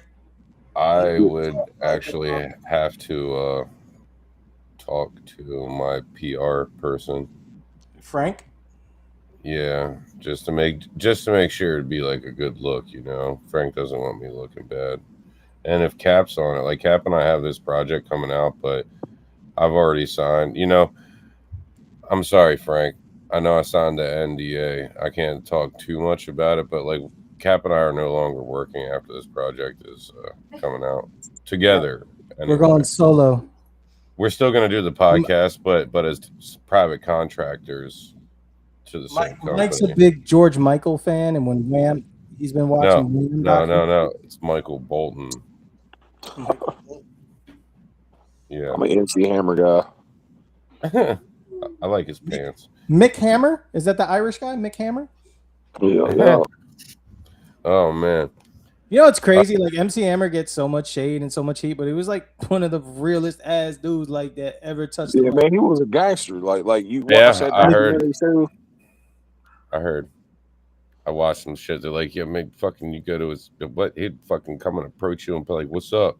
I'm like, okay. I never had anything against. I was always dancing with MC Hammer. I never said nothing bad about MC Hammer. I think it's cool. He had a fucking 24 karat gold front gate. I think it's dope, bro. I wouldn't do it, but hey. Yeah, bitch get stolen. Yeah, for real. They robbed your house? No, they robbed my gate. How do you rob a gate? Oh. Take little pieces off it and take it to the pawn shop. Fucking ounce of gold is almost $4,000. Oh shit. Yeah, it's just under $4,000. I'm looking at it right now. Hold on. Yep. I think it's over $5,000 now, if I'm not mistaken. No. I see where D-Town Customs just posted not too long ago the price of gold going up and where their jewelry kind of skyrocketed. I just saw something online. I thought gold hit like $5,000 now for a full ounce. That's wild. Today, gold prices per ounce $4,616. It's up. Damn close. It's up 64%. It's wild. At least silver and sterling silver are very affordable. Yeah. I bought a couple. It's crazy. I got like a 10-ounce piece of silver. That shit feels so fucking heavy because the density of it is just wild. And then like you put it on the scale and it's like 10 ounces. Like, no, it's not. Come on. Bro, listen. Wow. Gold prices per gram, $148 per kilo. $148,400. Whoa! We don't talk about kilos on this show, Mike. This is a drug-free zone. It's kilos of gold. Whatever you want to call your Maui Wowie or your Colombian Bam Bam, you do you, Mike. You say kilo, they're going to cancel us. We're going to be the next on a podcast, Rico, or something. You can't cancel me, dude. You got to be on first to be canceled. Anybody, like, we put ourselves on. That's what I'm saying. Nobody watches us. Yeah, it says 6 people are in here. I've got 6 different devices running with the same podcast on it. Why? Because the whole fucking world is a stage. Mike, you can't give away game like that. Come on. No, I just want to sharing our secrets. Shit, that be boosting the plays like in the people I was on the label with, bro. Got like 12 phones going, listening to your shit all day. I remember back in the day, dude used to just let your shit run all night, just on loop. And then they started changing it to MAC address instead of actual plays. Which is wild because it's like I can listen to your song 100 times and it counts as one play.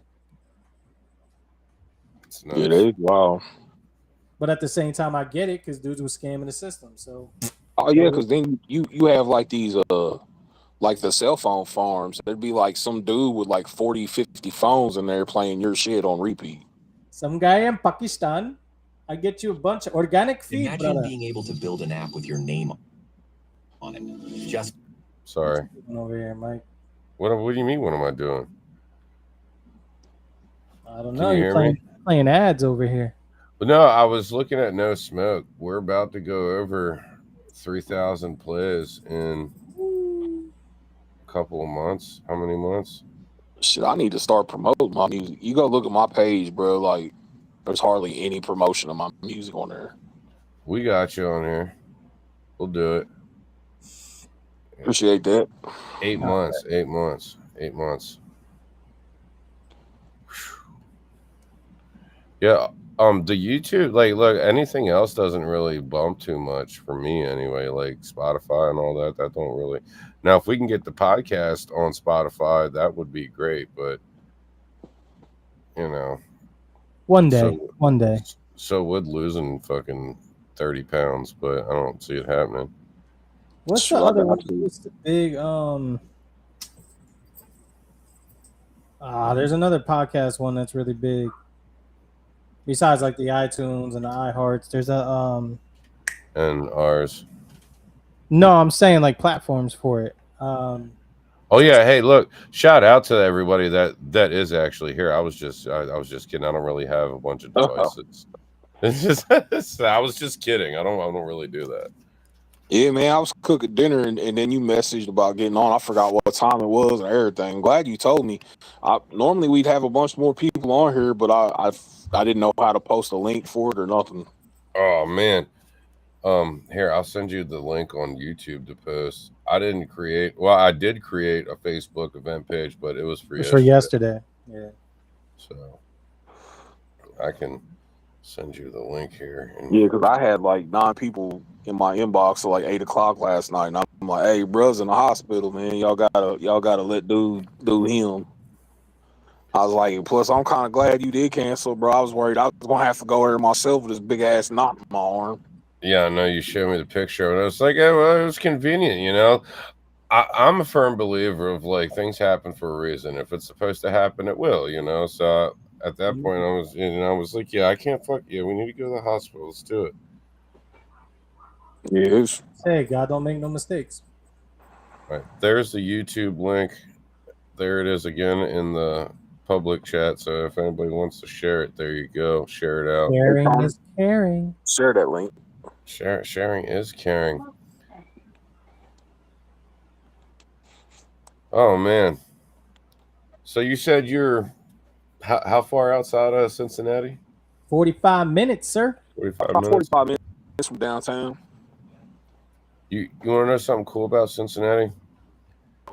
It's probably one of the first cities that I ever remember learning, and it's not because I've ever been there, because I haven't.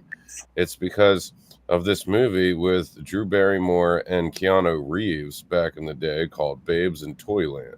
And they had us because they were from Cincinnati, Ohio, and Drew Barrymore sang the song about Cincinnati. C-I-N-C-I-N.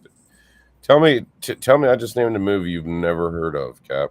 I've heard of Babes in Toyland, but I don't remember no Keanu Reeves, Drew Barrymore version. Babes in Toyland was an old black and white film with Laurel and Hardy. No, this one's not black and white. Well, obviously, if it's Drew Barrymore and Keanu Reeves, I don't think it's Drew Barrymore was like 12 or something. Are there like, all right, let me ask you this. Are there like toy soldiers that they wind up and turn on that kind of fight off things? Yep. No, it's a remake. Okay, cool. I didn't know that Drew Barrymore and Keanu did a remake. I got to check that out. Oh shit, that sounds like the movie Toys to me with Robin Williams and LL. Nah, there's a movie called Babes in Toyland, and the one I know of, it's black and white. It's got the Mr. Miyagi guy in it. Really, Pat Morita? Yeah, look, it's right there, Mr. Miyagi, and that's Drew Barrymore. And they used to have the old black and white one. It used to be always on at Christmas. It had Laurel and Hardy in it, and there's like the old lady who lived in the shoe. There's different people in it, and they go underground, and there's like these boogeymen that come out. And they used to when I was a little kid, they used to give me nightmares. I ain't even gonna lie. It used to freak me out.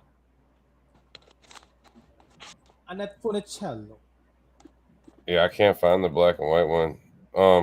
Ever since they fired CERN up in 2012, like I don't know, it might have been in a parallel universe. Everything's different now. You know, I'll find it. Allegedly. So someone said I was late in the live, but I just got home not too long ago and realized you were streaming. I'll share. Hey, much love. Absolutely dope, Mr. Boggs. 1934. Look. Where is it? That's not real. It's a myth. One of the movies in Cincinnati that I remember the most, man. Y'all ever watch The Airborne? Yeah, that's what I thought Mike was gonna say, bro. Classic. Yeah, man. Wait, hold on. Airborne. Jack Black. It's a rollerblading movie. Yeah, okay, bro. Yep. We visited all the filming locations. Oh, for real? Did you ever rollerblade down that hill? Devil's Backbone, was it? I think it was called. Bro, do I look like I'm gonna break ankles? I'm gonna we break. Don't know, bro. Bro, I loved that movie as a kid. Mitchell, black screen. Yeah, I'm a big old man. I'm like 6'4", pushing 500. Damn. Big old dude. Sorry, I didn't mean to like. Easy there, Kevin Hart. Easy. Yeah, I didn't mean to Kevin Hart you there. When I said I was a Sasquatch, I wasn't joking. Hey, bro, I'm 5'11" and fucking 30 pounds overweight. So I thought you were taller than that. No, yeah, depending on what convenience store I'm leaving, you know, they're all marked different. It's all in the shoes. It's all in the shoes. Yeah, I'm like 5'11", 6 foot, something like that. Shit, my brother, 69. My brother, easy man. That dude's like, he's like 6'6". That motherfucker got a duck. I was gonna say his name's 606. I'm guessing. Oh, that's where he's from. He's from Northern Kentucky. Double down on it. Okay. From the 606. Absolutely dope. Yeah. Well, so when y'all project coming out? Because you two of you working on something, right?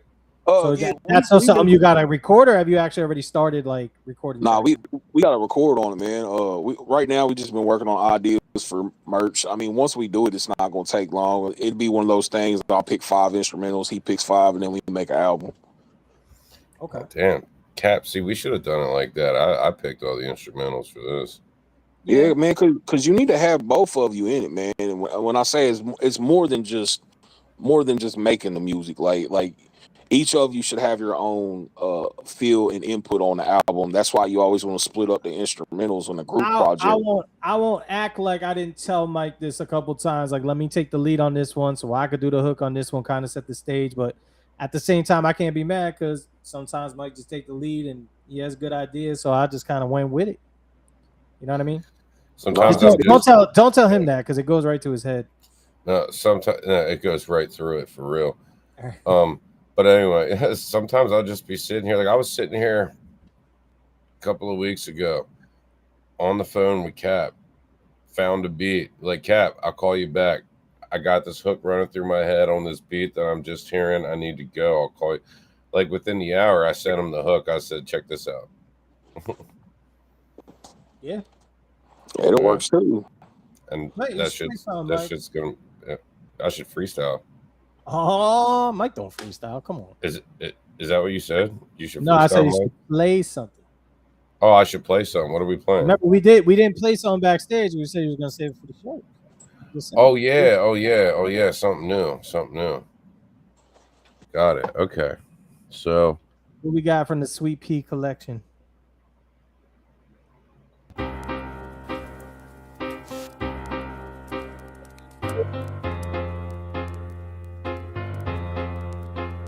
What's good, Boggs? I just noticed that was you on the comment. Appreciate you tapping in, brother.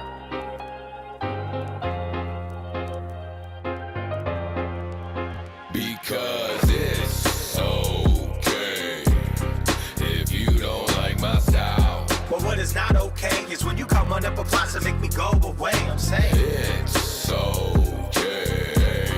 This time will pass away. Not sure what you're supposed to do, cause honestly, if I was you, I would hate me too.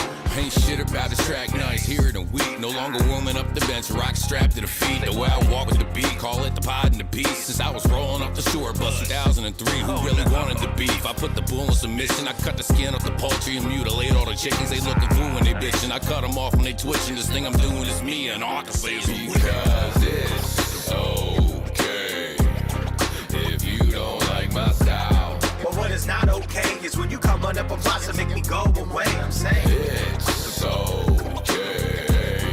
This time will pass away. Not sure what you're supposed to do, cause honestly, if I was you, I would hate me too. I used to trip on the book at the sight of them dissing. Always on there talking shit when I should swing for the fences. I got a list of ambitions, no longer listen to bitching. And I ain't saying I'm perfect, I got a few imperfections. And naming one off the top, impulse to pop off and flip them the bird and turn the pooch to a hot dog. They want me to take off from music and then they could run around and tell them how we used to be friends. Ooh, look at this guy, just another white rapper. Ooh. Wow, these guys rap really special.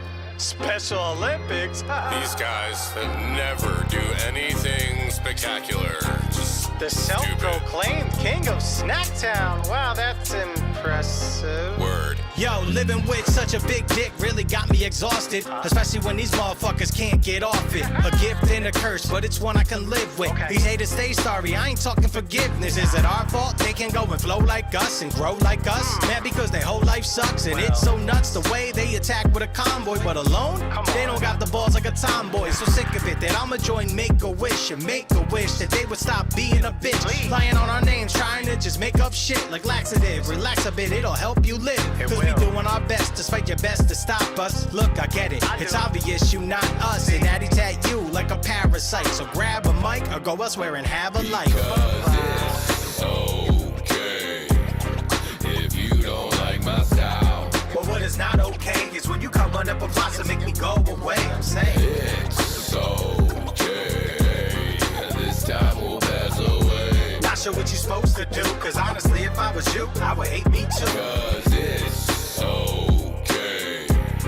if you don't like my style. But what is not okay is when you come run up a box and make me go away. I'm saying It's okay, this time will pass away. not sure what you're supposed to do, cause honestly if I was you, I would hate me too.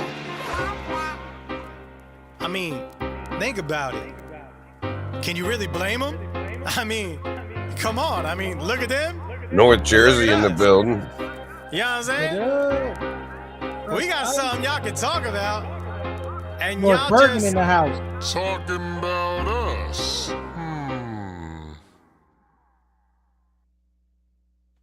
Yo, shout out to thanks, bro. Shout out to Sweet Pea on that fucking absolute dope mix and master. Amen. Yeah, it sounded great. Fucking I said right. that one part, man, where you was talking about people claiming to be the king of an area, ain't nobody know where the fuck they talking about. That shit's great. He was talking about me. The king of Snack Town. I'm not like the name of this place, like Hanover, it's the snack food capital of the world. I don't know. I've never seen the numbers. The US, I get it, but you know, there's tasty snacks everywhere. But you know, Utz potato chips, Martin's, Snyder's, Wheaties, pretzels, all that shit. It all came from right here. And somebody dissed me a few years back with a song called Snacktown President. And I'm like, you know what? You're goddamn right I am. Fucking own it. Fucking own it. So yeah, I'm a Snacktown president. Whatever, bro. But I'm like trolling it. You know what I mean? Because man, I wish somebody would diss me on some original shit. It's always just like, you're fat. Well, yeah, that's fucking obvious. I love when people call me retarded. I'm like, yo, bro. Now if you hit me, it's a hate crime. It's because I'm fucking like I'm not on your level. You can't get on mine unless you get a brain injury. So you know, facts. So and I don't want to do that. I don't want to do that. Hit him with a But bat. anyway, huh? Hit him with a bat. No, I don't want. Hey, look, bro, look. And I said this a while ago to my middle sister, Brooke, because like I'm the oldest and I got two little sisters. And I told her, I was like, listen, I'm glad that this shit all happened to me and not you guys, you know, and it's not for anything other than, you know, I never want you guys to have to have gone through any of this shit that I've had to go through. It's fucking garbage. It is, but you know, it's good. So we're all still here, you know, still here kicking. Have to. I mean, that's what you say about people you love, right? Like anytime anytime somebody's suffering, I'm like, man, get that. I can handle that. Give that to me. Don't give it to them. You know. Right. I feel that. It's like my shoes, man. Like I survived in my shoes. I might not survive in your shoes or Cap shoes or, you know, like if we're on a big circle and we throw all our shoes up and I'm trying to catch mine when they come down, you know. So, yeah, man. So does anybody have anything else? I can't believe we've been on here for almost 2 hours. Damn, yo, thank you very much for the time. It flies, bro. You don't even realize. It's like playing GTA 5. Right, yeah. 1 minute, I'm like, yeah, I could do about an hour or so. Then here we are, almost 2. Next thing you look, it's fucking been a vibe. Like, how I've been on your week? Definitely been a vibe. Yo, Cap and I actually have a 5-minute song, and I was thinking about it, and somebody told me one time about, it's like, somebody told me one time, I'm not gonna say his name, but he's big, bro. He's like, yo, it's a dope song, Mike, but it's fucking 4 minutes. And I'm like, so? He's like, attention spans. I'm like, listen, somebody else's attention span is not my fucking problem. Okay, it's not, and I'm not gonna fucking cater to it. Think about it like this: like you can barely build a song up now, right? Like an intro now can't be more than like maybe 4 bars, 4 counts. Yeah, and it's like, oh, like imagine like Affirmative Action, Nas, AZ, you know, the Firm album. Imagine that dropping now with like a whole like over a minute build up into the song. And it's beautiful. I don't think it would go anywhere. I don't think it would go anywhere. People would never get to it. It'd have to be a skit that was a separate track before the song for people that want to listen to it, and then the song itself, right as it comes in, as the start of the actual track. In this day and age, if any of the legends would come out and try and do some shit like they were doing back then, I don't think it would. I'll say this: it would be a little different if like if Jay-Z did some shit and had a long intro, people would at least give it a chance. Whereas look at Melly Mel. Look at Melly Mel when you try to fucking answer back to Eminem on that same fucking flow. Yeah, but Melly never. Melly wasn't that type of artist. Like no shots at Melly, but yeah. Shout out Melly Mel. Like if Nas released some shit, his type of fans, his listen, they give it that time to breathe in. Whether or not they went back and listened to it over and over is a different story, but they'd at least give it a chance. Whereas like someone like me, if I do that shit. You'll never hear my voice. They're already past it. Yeah, but the thing is, though, is when you talking about Nas, you talking about hip hop. Like, so hip hop heads are always going to listen to a whole project. They're going to take it in regardless of how long. Give it that time, right? Yeah, these kids nowadays, man, can, you know, when fucking people are saying Lil Yachty is better than Tupac, can we really even call them hip hop? Yeah, don't get me started, man. This should be. It's like when somebody said the Migos was better than fucking Bone Thugs and Harmony. No disrespect to Lil Yachty or Amigos, but yo, How High 2 was garbage. And agreed. I didn't even watch 5 minutes of it. I was like, this is gay. I didn't watch any of it. So who was was DC Young Fly in that? Or was that I don't know. Half Baked or something, because they've been making a lot of like these Netflix only like remakes, and I'm like, man, I don't know. Yeah, man, I don't know. Like today's society weird, bro. Like but I'll say this: it's weird to us, but to their defense, our generation was weird to our parents, right? So it was, and that's how I try and think about it. You know, I'm like, you gotta give it that type of. Because I'm with you. It's fucking weird. I don't understand it, but at the same time, maybe it's not for me to understand. Yeah, it's not meant for us to understand. You know what I mean? We're fucking. I don't know. Our time has came, and I mean, our shit's still relevant. Like you listen to the catalogs of music that you know, early 2000s, mid 2000s. I mean, that shit's still relevant nowadays. Like a lot of young people, you'll hear I listen to what my mom and dad listen to, but at the same time, man, like. We don't understand the music that they're making, you know, and I get it. It's not for us. We're not meant to. Right. You know, we still have our lane. Right. We still have our lane, but for us to cross over to theirs, it's like, nah, that's not how we cruise it. Yeah, I've had people, man, like when they said they tried that whole Migos better than Bone Thugs, I was just like, man, just shut the fuck up and leave me alone. I think it's about me and the young Cap and I met doing a song like on an open verse I had out, because I had this younger guy used to be my neighbor on it on the second verse, and his verse was dope, but it wasn't you know, like, I don't know, it didn't fit. Yeah, it just didn't, like, it was dope, but it didn't fit. And then his girlfriend, and then like they left, and she's like, you make crappy music and blah blah blah. I was like, all right, bet. So then I put it out as an open verse challenge, and I listened to a couple, and I was like, all right, everybody was dope, but Caps was like, all right, yep, I'm fucking with this guy. So, and then we were just like, let's do an album. So we did an album, then we did the podcast, and then, you know, we're just like, whatever. My bro, like, he came out here, and we went up and rocked out for New Year's. That was dope. He did weird things with my cat that we won't talk about. That's between me and Frank. Yeah. He's gonna fuck around, and like Chris Hansen's gonna walk out of his closet. Hey, see it. Frank's got an OnlyFangs. It's an OnlyFangs account. She's got an OnlyPulse account. You gonna look up one day and it's him and your cat's feet on pictures. Yeah, like what the fuck? When did this happen? It'll be like my Diddy files coming out to life. Kid, I want to play this for you if I can. Now, this might have a few people on it. This, in my eyes, was the dopest cipher with the chorus to drop in 2024. This is myself, then Drewby's on it, Sloosh is on it, SP the Great, my homie Kyle from out here, and then Pash Pryor. It's absolutely dope, and I thought you might appreciate this because this is a bunch of different styles on the same thing. And now this one, I had this one sitting in the tuck for like 6 months. All I had was the chorus on it. And I reached out to a couple other people too, and they sent me verses, and I was like, all right. And then I sent it over to Sweet Pea, and I was like, here's how this should be. And then he didn't do anything I fucking said, and this is what he did, and it's awesome. I just, because Sweet Pea is the genius. No, Sweet Pea did everything I asked him to do, and then some. You talking about Sweet Pea from Tennessee, right? No, Sweet Pea from York County, Pennsylvania. It's like half hour away from me. Oh, okay. Yeah. So do you want to check it out? Because we don't have to listen to it, but it is. Yeah, man. I'm How you gonna do that? You spent more time talking about it than you would have just playing the song already. And that's why I'm who I am. Here we go.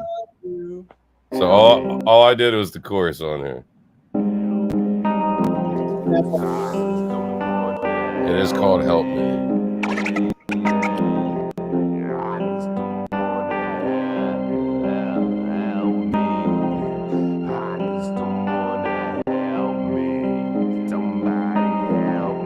I need someone to help me. Never lose my way, cause being fake isn't what it's turned out to be. Help me. Never play those games that don't pay. Leave the link, keep pasting it. Help me. Losing track of the days where do I face when the lights turned out to help me. Somebody help me.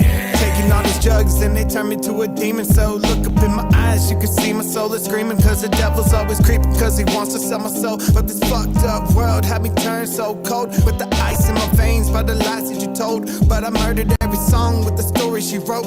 When I'm done in this world, I'ma go up in smoke. Gotta let them haters laugh, cause they pray that you choke. With the voices in my head, I can't take it no more. Steady drowning all the pain until I'm dead on the floor. It's a fight for your life when your mind is at war. So you're going on tour, going door to door. So you kick the fuckers down, screaming you want some more. Screaming out for fucking help, but they never come forward. I'm so deep inside my brain, I can't take it no more. Fuck man, I just need someone I remember to this day I couldn't get no help. Got tucked behind the belt, got the shit by myself. You would think we at the beach the way we dumping them shells. Smoking loud like a yell, got bars like a cell. Through the trials and tribulations, I go harder than the pavement. Rap like I'm locked in the basement, everything about me amazing. Call me what's on what they craving, ain't no faking. Check my rating, leak complaining, back in training. That shit basic, I'ma make it. I'm a monster in the making. Every day that I'm waking, I'm like damn, I gotta make it. Underrated, frustrated, to check me out like inspection. I put it down like compression, I'm going hard like erections. Spin the block and I stretch them, stood my ground like some gravity. Do it for my family, get money is my strategy. Higher than a balcony,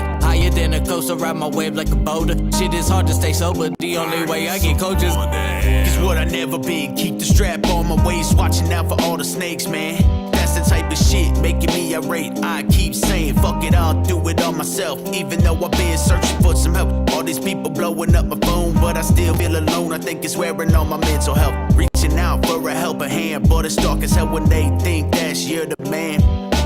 No, I never planned for this. I'll be damned for this. Searching for some help when they're only searching for my wealth. I resort to moving in stealth to keep myself away from all the fakes. For fuck's sake, what's it take to find a real friend? Feeling all alone again, sitting in my home alone again. What's it take to find a real friend? Only looking forward, so I can't let my past define my limits. Mentally occupied, taking shit. I think there's someone in it. Got a light in my soul. Society as a whole wanna dim it. So fuck them and fuck it. Got no more fucks to be given. When going down this road and it's finally making sense, life dives at your knees and puts you back on the bench. Feeling insecure and hate you made the success like World War I. How they kill you after leaving the trench. I'm blessed to be here and breathing. I lost some friends along the way, and I know their families are still grieving. Man, this shit like Uno can't win and stay even. Like Walter White to Heisenberg in the second season. Stuck on working the deck that they dealt me. I've been moving up, so fuck what they tell me. And in the past, I'd only feel solid if they felt me. I'm pushing limits by myself, so it's unlikely they can help somebody come and help me. I'm sick as hell of doing everything all by myself. Is a prison, is a hell? My vision to prevail, and then I stood up and I felt nobody put up when you're real. I guess I'm just too real as fuck, I really couldn't help it. I'm making my moves in love, what I take from you is nuts. It's too late to be a dumb man, and you a man, and gang is what you claim. The chick we slaying need to come. I'm even kill you, key and peel, and we is real, yeah, as real as fucking might be. If you don't fucking like me, we'll deal with it tonight, yeah. Need to feel the light, man. I'm feeling like you need to heal to deal with me and Mike, man. Shit, I meet Mike and I'm a star like the sky. Never lower the ball, every ball that I write is high. If you in my heart, come ball with me, cause I'm a shooting star. The truth will be the truth, regardless if it's ringing true to all. Help me, never lose my way, cause being fake isn't what it's cracked out for me. Help me, never play those games that don't pay. Let the lake keep pace, they can't help me. Back in the days, where do I face when the lights turned down? They can't help me, somebody help me.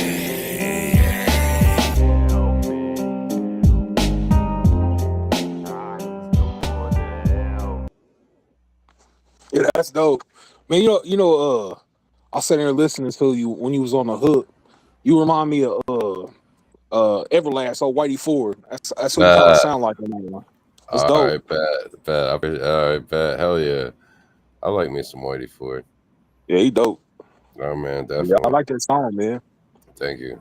I thought you would appreciate that. And then, you guys was talking about going door to door and shit, and Drewby kicked it right off with that. Like, going door to door, and it's like, bro, we did all that shit too. Like, yeah, it's nuts. I miss them days sometimes. But just a couple of years ago, like when me and my lady started putting the shows together, I did my first headliner in Columbus, Ohio, at what was a place called Cross Keys or whatnot. I forget what the name of the place was. Damn, that sucks. But it was a show Blind Fury was supposed to do, and then like me and him had this beef at the time or whatnot, and he shitted on the promoter or whatnot. So like, yo, Fury was supposed to do this. You want to do that? And I was like, fucking right, sign me up. So I brought a bunch of guys from 717 out there, and we rocked out. But I forget why I was telling this story. Door to door promoting the show. Oh yeah, that's right. Thanks, dude. See, that's a hole in the brain. But anyway, we came back, and like the day after I came back, like I knew what I wanted to do. I wanted to set shows up and do that and give artists an opportunity, because I knew there's a bunch of artists out here, like not just in Hanover, but the surrounding areas that that did hip hop music, but didn't really have a platform for it. Because you go out here and try and do a show somewhere. My manager just called this place that I performed at Christmas 2024, and they're like, yeah, no, look, nothing against him, man, but he's not really for our crowd and whatnot. He did a great job, but is like, we're more like acoustic and all that. And Paul got it. Paul understood. So there was no harm, no foul there. But yeah, I was door to door to different businesses. Hey, this is who I am. This is what I want to do. Will you work with me? And then this shout out to the Black Rose Ballroom. It's 5,000 square foot ballroom that's been there since like the 20s, and was like, yeah, man. And even he was real skeptical about it. But after dude, we did 9 shows there. That's where we had Enzo and all them out there too for the wrestling show. It's fucking, they had half the town up in that bitch. It was absolutely dope. Yeah, man, like I said, like people just don't know nowadays how easy it is. Because, back in the day when you was promoting a venue, like shows, the whole 9, like, I mean, you literally had to get out there. Like I said earlier, you had to go to wherever you got your flyers printed out at, print 200 or 300 of them, get a couple of the homies to go with you and get out there and pass them out and actually meet people face up. And nowadays you can get 10, 15 people to easily go just by making a post. And it's crazy. Like I was doing flyers and shit just a couple of years ago. I don't even see the point in doing flyers anymore because No one's looking at them. They're walking down with they're looking at the fucking phone. Yep. Everybody, look, they made it. Phones used to be like a commodity, right? Like something like if you had a little bit of money and your life was kind of together, you could afford a phone. But I'd go to the homeless shelter across the fucking street. Everybody got a phone. Yeah, I seen a Walter smoker walking down the road with a brand new iPhone and was like, "What in the hell?" What's crazy to me is they like inmates have phones. Yep. And I'm like, I'm not trying to be that guy, but at the same time, like, you're in jail and you still get a phone. Like, I'm not trying to be shitting on people's freedom or anything like that, but I'm like, it's supposed to be prison. Like, allegedly, you get 5 extra years per phone. Them damn keister bunnies, man, sneaking them in there. Yeah, I don't even want to imagine what. Imagine talking on the phone was in somebody's ass. Imagine smoking some shit that was in somebody's ass.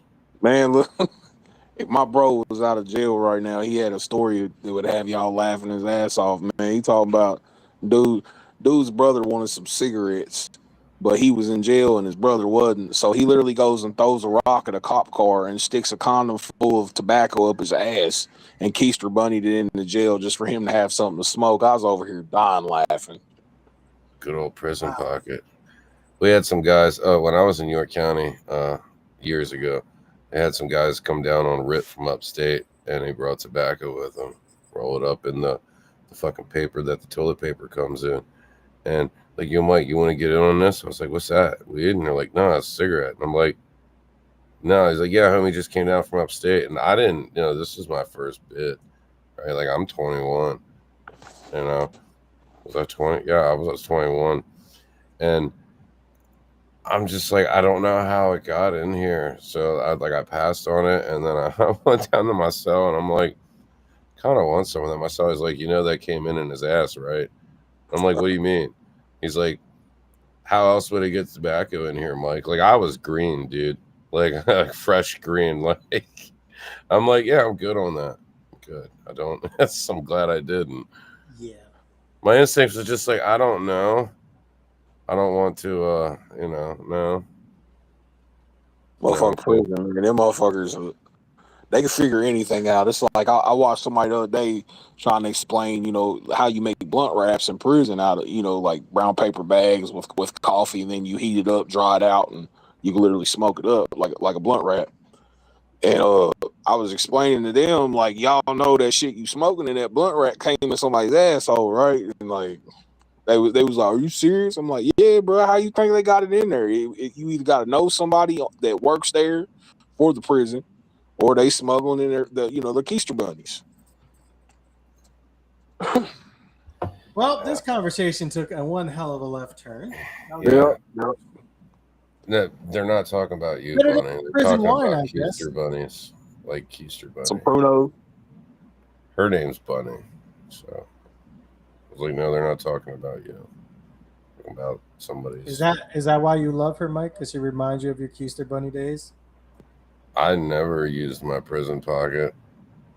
No. Never needed to. Pocket. And even if I needed to, I never. No. I'd have just been like, yep, whatever, bro. Let's do this. That's why you never want to go to prison and get affiliated, because then all of a sudden you got a grown man looking you dead in the face telling you to stick this piece of metal up your jail pocket. Yeah. Stay away from the 3 G's. What's that? Gangs, gays, and gambling. All right. Okay. Oh, man. Well, listen, gentlemen.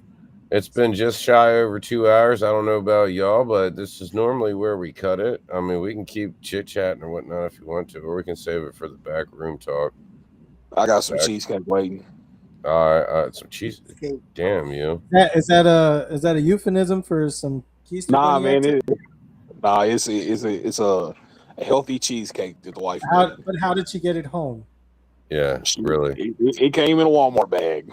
I'm glad to know. Hey, how did it get to Walmart? Because where was the Walmart carried? That there's like a blockade over there, and they're not letting a whole lot of people through. Hey, do y'all Pennsylvania don't do that dumb plastic bag shit, right?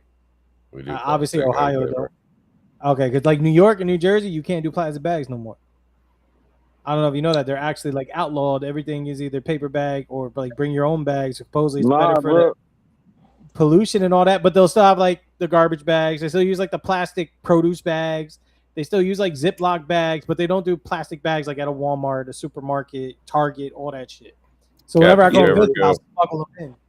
Cap, if you ever go to jail, all right, and you go into your cell and there's a candy bar or a honey bun on your bunk, I know. Just throw it the fuck out. Dude. I know. This ain't mine. It's funny. This ain't mine. Yeah. Somebody's trying to buy you. Mm-hmm. Nah, man, around here, like they still do plastic bags, but there's a lot of places around the region we live that they don't do plastic or paper bags. Like they'll give you a box, or you got to bring your own bag in your own box. Like that shit's weird as hell. And then the big thing that's been getting on my fucking nerves a lot is sorry about my language, but is they're taking away almost plastic straws everywhere and giving you those damn paper ones. What? Oh, yeah, the Starbucks have those and all that shit. Yeah, the fucking cardboard ones. By the way, you can say whatever the fuck you want on here. I don't give a fuck. Restream doesn't give a fuck, apparently. I just, there are some things that the alphabet fucking agencies might say something about. All the 3-letter fictitious fucking government agencies. So we can't say some things, but you can cuss. You can cuss. You can't threaten anybody, or you can't do it on Facebook no more neither. That's why I caught a messenger ban. I got a bunch of this. Mine's just like I wouldn't even say nothing stupid. It's just people are like fuck Mike B. So I joined the fucking wagon. I'm like fuck Mike B. Now nobody's saying fuck Mike B. I'm like ha ha. The crazy shit is I've only been banned once on actual Facebook, but it's the messenger part. Like they'll take away my ability to be able to open conversations, reply, all that shit. My shit's usually like you can't send any messages, but if people send you a message, you can reply to it. I'm like, whatever. Damn, y'all some hooligans, bro. I've never been banned once. Well, dude, I ain't gonna lie, I don't do shit. So I hate social media. That's shit. Why don't you go fucking build another shed or something, bro? I should. I'm gonna go work on some Legos. Is that your shed right there with your studio stuff in it? Yeah, this is one of the 2 sheds I have. This one was built strictly as for the studio. You built that? No, I had somebody do the shell and then I did all the internal shit. Like I put all the walls, painted it, all that. I went to the Amish. I built the boot. Nice. Hey, those Amish ain't no joke, man. They know what the fuck they doing for real. Man, surprisingly, the ones around here, they must be retarded or some shit because like you measure the walls normally. There's a few things you can't say on here, and the R word is one of them. I have a head injury. No, I'm just kidding. I don't give a fuck. So basically, bro, like when you build a structure, normally the studs are 16 on center. I have no idea what you're talking about. These motherfuckers are 16 on center, 24 on center, 25 on center. I'm over here like, what in the fuck is actually going on? Like, I don't know. I think residential code is 16, commercial code is 24. For what it's worth, I have no idea. But still, it's not even consistent 24s. Like, Yeah, that's what messed me up, man. Because then I gotta hang drywall and all this shit, and I'm over here looking at these walls like, what in the hell? Nope. And that was the Amish, man. Keep drilling. Up there goes another screw. Just leave it in. Fuck it. Yeah, when they butted up the T11 paneling on the outside all the way around there, it none of the seams line up near a stud remotely. It's just hanging there. Yeah. Folks, we're gonna cut this. We're gonna cut this episode at 2 hours and 8.5 minutes. I'll holler at you cats in the background. Told you can't talk about the Amish. No. What? Shh. Amish Mafia got my number now. Shout out to the movie Kingpin. No, but listen, Woody Harrelson. I want to thank everyone for tuning in with us, buzzing in here, kicking it in the BeeHive. Thank you, Mr. Kincaid, for coming out. Hey, thank y'all for having me. Hey, no, bro. I subscribed. I hit the bell, so I'm definitely going to go back in there and take a peek at that. What seems to be a pretty dope album. So, yeah, definitely. With that being said, down to work on something too. I know you mentioned it. Yeah, so yeah. both get on. We can talk about that here in a second. Plus, Mr. Kincaid got some cheesecake waiting. That's right. But like you can't just eat it right now. I mean, he could. Not like we can see him. Yeah, no, right. He just don't want to share with us. That's all. I'll holler at y'all next Wednesday. Yeah, sorry about yesterday. Normal time, normal hour, normal day. We'll be back to normal. We'll see y'all later. Don't forget to rub that shit on your chest and keep pushing forward.